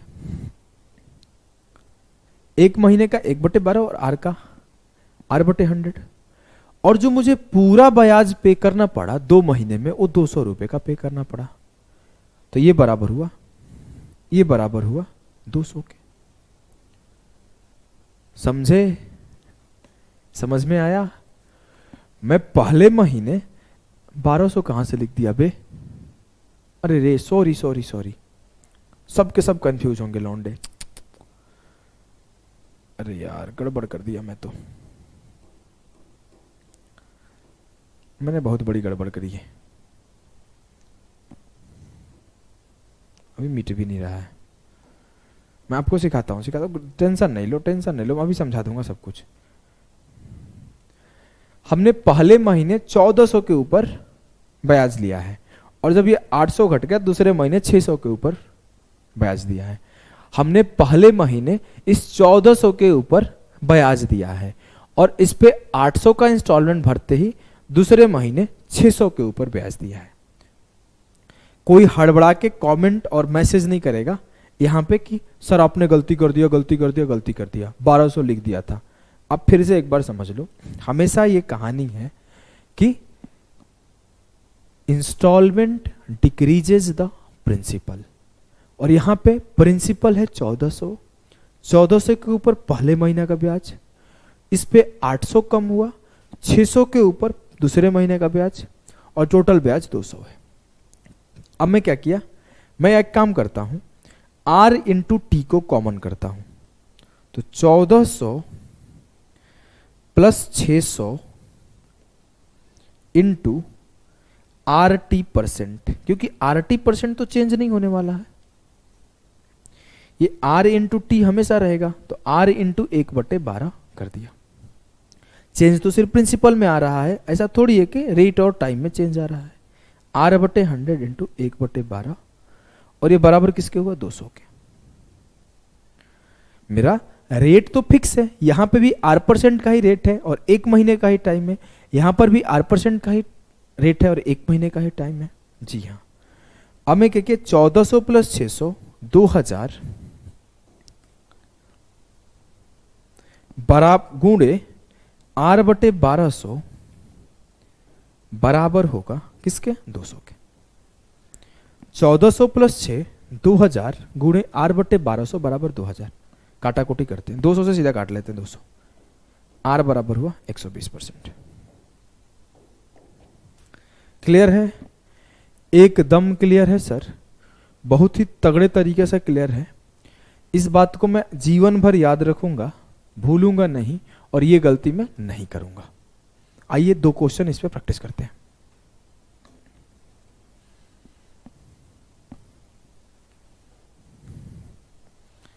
सवाल ये है कि a person buys washing machine of 22,000 in cash down payment of 9,000 and buys a washing machine in 2 monthly instalment of 8,000 each, the rate of simple interest is. एक आदमी 9,000 रुपये डाउन पेमेंट कर दिया, क्लियर है जी सर। अब उसे payment कितना करना था, 13,000 का, लेकिन वो 13,000 नहीं किया, वो 8,000 का 2 महीने किया, 16,000 किया, सिंपली 3,000 सर का ब्याज हो गया। और पहले महीने जैसे ही उसने ब्याज भरा होगा तो 13,000 के ऊपर भरा होगा, 13,000 गुणे R इंटू 1/12, और दूसरे महीने क्या हुआ होगा, 8,000 कम हो गया होगा तो 5,000 के ऊपर ब्याज भरा होगा, तो 5,000 गुणे R इंटू 1/12 100। बोलो भाई, ये R इंटू 1/12 बार बार लिखना जरूरी है क्या, नहीं, इसे मिटा दे, मिटा दो। मुझे इतना तो पता ही चल गया है कि R इंटू 1/12 या फिर R इंटू T/100 वो कॉमन आ जाएगा, चेंज तो सिर्फ प्रिंसिपल होगा क्योंकि प्रिंसिपल डिक्रीज हो रहा है। हाँ, प्रिंसिपल पहले कितना था, 22,000 माइनस 9,000 13,000। अगले महीने कितने था, इससे 8,000 कम कर दो, 8,000 का इंस्टॉलमेंट है 5,000, और इस पे कितना मुझे भरना पड़ा, R% फॉर टी टाइम। खत्म कर दें, कर देते हैं, 13,5 18,000 R/1200। अब देखो मैं ये स्टेप पे नहीं लिखता, मैं अगर टेस्ट या एग्जाम में होता मैं सीधे लिखता 22 से 9 गया 13, 13 से 8 गया 5, 13,5 18,000 गुणे R/1200 बराबर 3,000। ये मेरा पेपर का स्टेप है, इतना ही करूंगा, काट दो, 3 0 से 3 0 खत्म, 3 6 के 18, 6 से काटा 20 बार, 200 बार बे 200%। ठीक है, एकदम गर्दे तरीका से ठीक है। एक सवाल आपके लिए होमवर्क रहेगा। उत्तर आपको कोशिश करके निकालना है। यह है आपका होमवर्क। मेरे को इसका आंसर याद है क्योंकि मेरे से ये सवाल पूछा गया था। कोशिश करना, आता है तो ठीक है, नहीं आता है तो आप निकालना।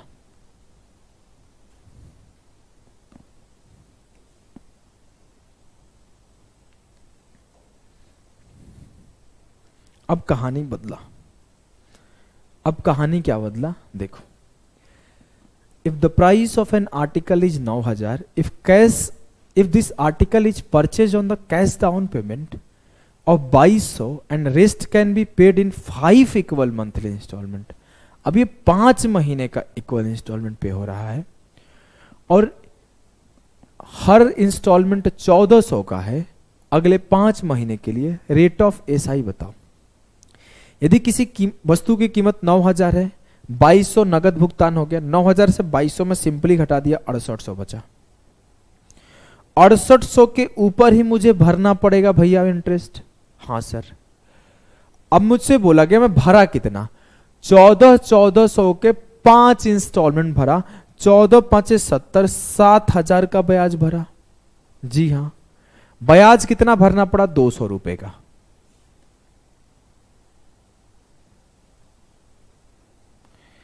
पहले महीने किसके ऊपर ब्याज भरा, 6800 के ऊपर। दूसरे महीने किसके ऊपर ब्याज भरूंगा, सर 6800 पे 1400 कम हो जाएगा, 4400 के ऊपर, 4400 के 5400 पे 5400। तीसरे महीने किसके ऊपर ब्याज भरूंगा, इस पे 1400 कम हो जाएगा, 4000। चौथे महीने किसके ऊपर ब्याज भरूंगा, इस पे 1400 कम हो जाएगा, 2600। और 5वें महीने किसके ऊपर ब्याज भरूंगा, इस पे 1400 कम हो जाएगा, 1200। और 5 महीने का जो मेरा R% इंटू टाइम है, यही ब्याज है जो कि बराबर है 200 के। क्लियर है ना। हम लोग यही तो करते आ रहे थे, एक बार पीछे जाके समझाता हूं। यहां पे क्या हो रहा था, 22000 से 9000 गया, 13000। इस 13000 पे हम लोगों ने क्या भरा, 8-8000 के 2 भरा, 16000 भरा, 3000 का ब्याज भर दिया। पहले महीने 13000 के ऊपर इंटरेस्ट, दूसरे महीने 13000 से 8000 गया, 5000 के ऊपर इंटरेस्ट। 13000 प्लस 5000 बटे इंटू R बटे 1200। बस वही काम किया हूं। यहां पे 5 बार था, 5 बार लिख दिया। सबको जोड़ लेते हैं, गलती हो जाए माफ करना, आंसर नहीं पता है मेरे को। 68 12 8000, 54 26 8000, 8 8 16 4 20000। 20000 के ऊपर 1200, 200 से 200 खत्म हो गया, 100 से 100 खत्म हो गया, R 12 आ गया। आसान हो गया तो 12%। क्लियर है, गर्दे तरीका से क्लियर है। तो आइए CHSL 2023 का लेटेस्ट सवाल, अभी 2 महीने 3 महीने पहले पेपर हुआ था, उसको करते हैं। A computer is available for 39,000 on cash payment, 19,000 as cash, followed by 5 monthly instalment of 4200 each. 39,000 में 19,000 और डाउन पेमेंट कर दिया, तो उसे कर्जा कितना हो गया उसके ऊपर, 39 से 19 गया 20। 20,000 उसको भरना था, उसने 4200 के 5 मंथली इंस्टॉलमेंट पे किए। 5 गुणे 42 करो, 21,000 हो जाएगा। सर उसे 20,000 भरने थे लेकिन वो 21,000 भरा, हाँ। 1,000 का ब्याज भरा, हाँ। और वो मंथली भरा है तो कैसे भरेगा, पहले महीने 20,000 के ऊपर ब्याज भरेगा, दूसरे महीने 4200 कम हो जाएगा तो 15,800 के ऊपर ब्याज भरेगा, तीसरे महीने भाई लंबा जाएगा, 1,000 को मिटा देता हूं, फिर 4200 कम हो जाएगा तो 15,800 से 4200 माइनस करो, 8 से 2 गया 6, 15 से 4 गया 1, 11,600 के ऊपर ब्याज भरेगा। फिर 4200 कम कर दो तो कितना होगा, 6 से 2 गया 4, 11 से 4 गया 7, 7400 के ऊपर ब्याज भरूंगा और फिर 4200 कम करूंगा तो 3200 के ऊपर ब्याज भरूंगा, कितने टाइम के लिए? R% से 1 महीने के लिए। तो जो ब्याज मैं भर रहा हूं साहब, वो तो 1000 का ही भर रहा हूं। जी सर, एकदम क्लियर है ना? मुझे नहीं लगता कोई कंफ्यूजन होगा।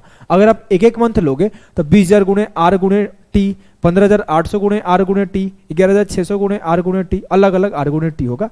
मैं R गुणे T को कॉमन कर लिया हूं, सबको जोड़ देता हूं। इस दोनों को जोड़ो, कितना होगा?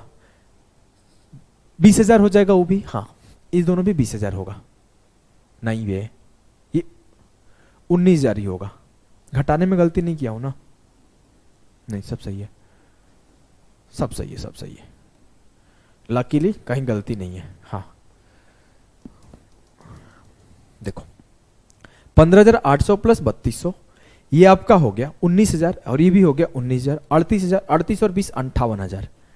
58000, 2 जीरो से 2 जीरो खत्म, 1 जीरो से 1 जीरो खत्म, 2 छक्के 12, 29 दूना 58। आर हो जाएगा 6 इंटू 100, 600 बटे 29। 29 का पहाड़ा पड़े 29 दूना 58, 20 सही, 20 बटे 29%। क्लियर है? क्लियर है? 29 का पहाड़ा पड़ो 29 दूना 58, 580 निकल गया, 20 बच गया। आप इसको ऐसे लिख लो, 580 प्लस 20 बटे 29। इससे डिवाइड करोगे 20 आ जाएगा, इससे डिवाइड करोगे 20 बटे 29 आ जाएगा। अच्छा सवाल था CHSL के पेपर के लिए। अगर इस पेपर को मैं भी सॉल्व कर रहा हूं तो मुझे पेपर में लगभग 1 मिनट से तो ऊपर ही लगेगा इस सवाल को सॉल्व करने में।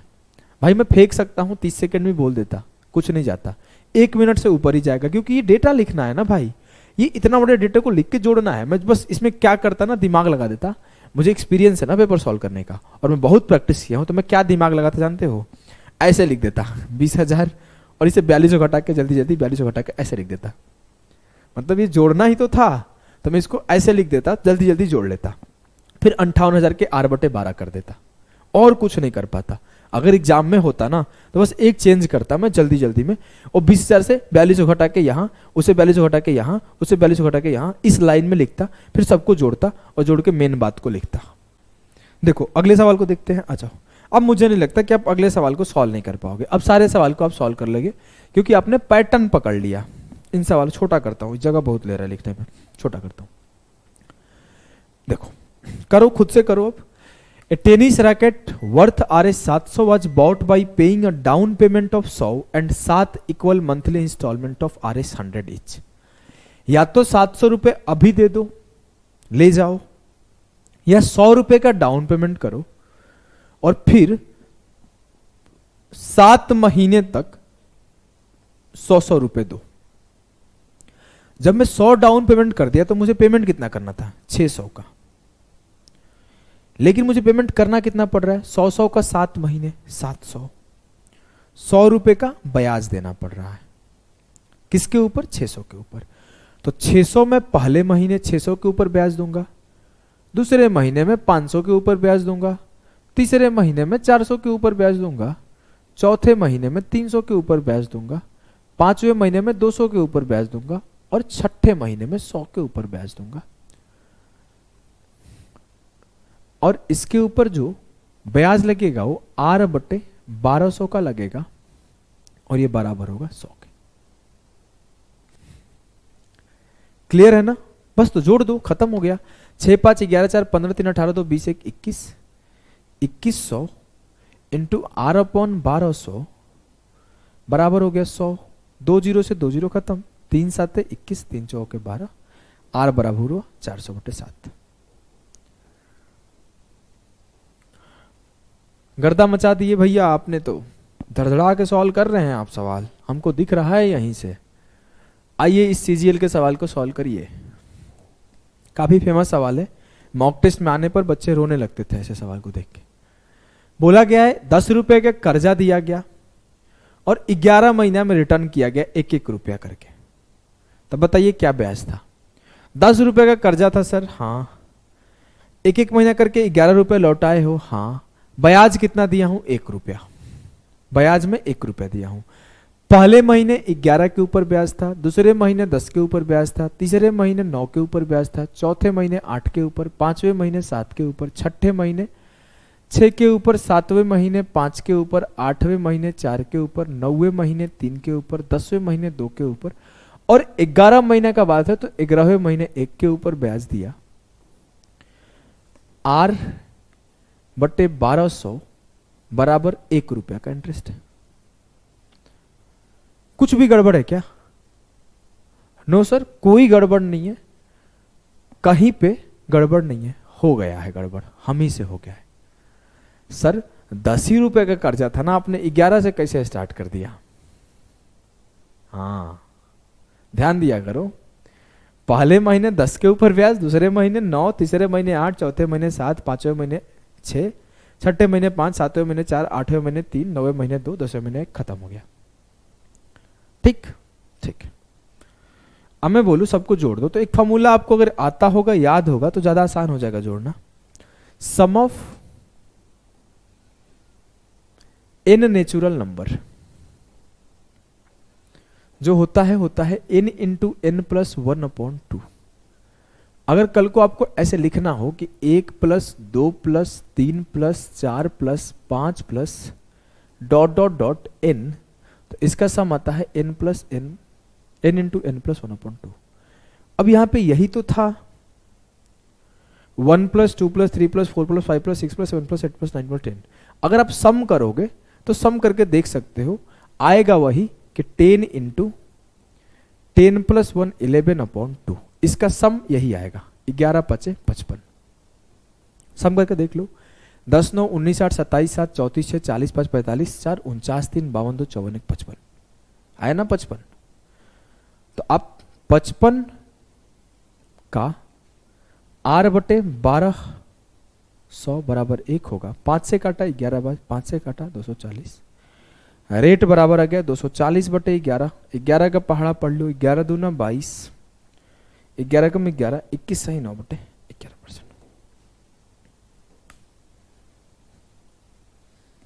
क्लियर है जी सर? एक सवाल और अभी हाल फिलहाल के पेपर में आया था, इसको आपको खुद से सॉल्व करना है, ये भी आपका होमवर्क रहा। कॉल कर लोगे आप लोग, इसका आंसर आएगा ये, आई थिंक। अगर गलती होगा तो माफ करना, मुझे आंसर याद नहीं है, आंसर शायद यही आएगा। नहीं बनेगा तो आप ग्रुप में कहीं भी किसी भी तरीके से मुझसे आप जोड़े हो, पूछो, मैं बताऊंगा। खुद से कोशिश तो करोगे ना। चलो तो एंड करते हैं इस क्लास को यहीं पे। इंस्टॉलमेंट का मोस्ट इंपॉर्टेंट सेक्शन खत्म होता है और एक क्लास और मिलेगा इसके ऊपर, इससे भी जबरदस्त। Bye bye.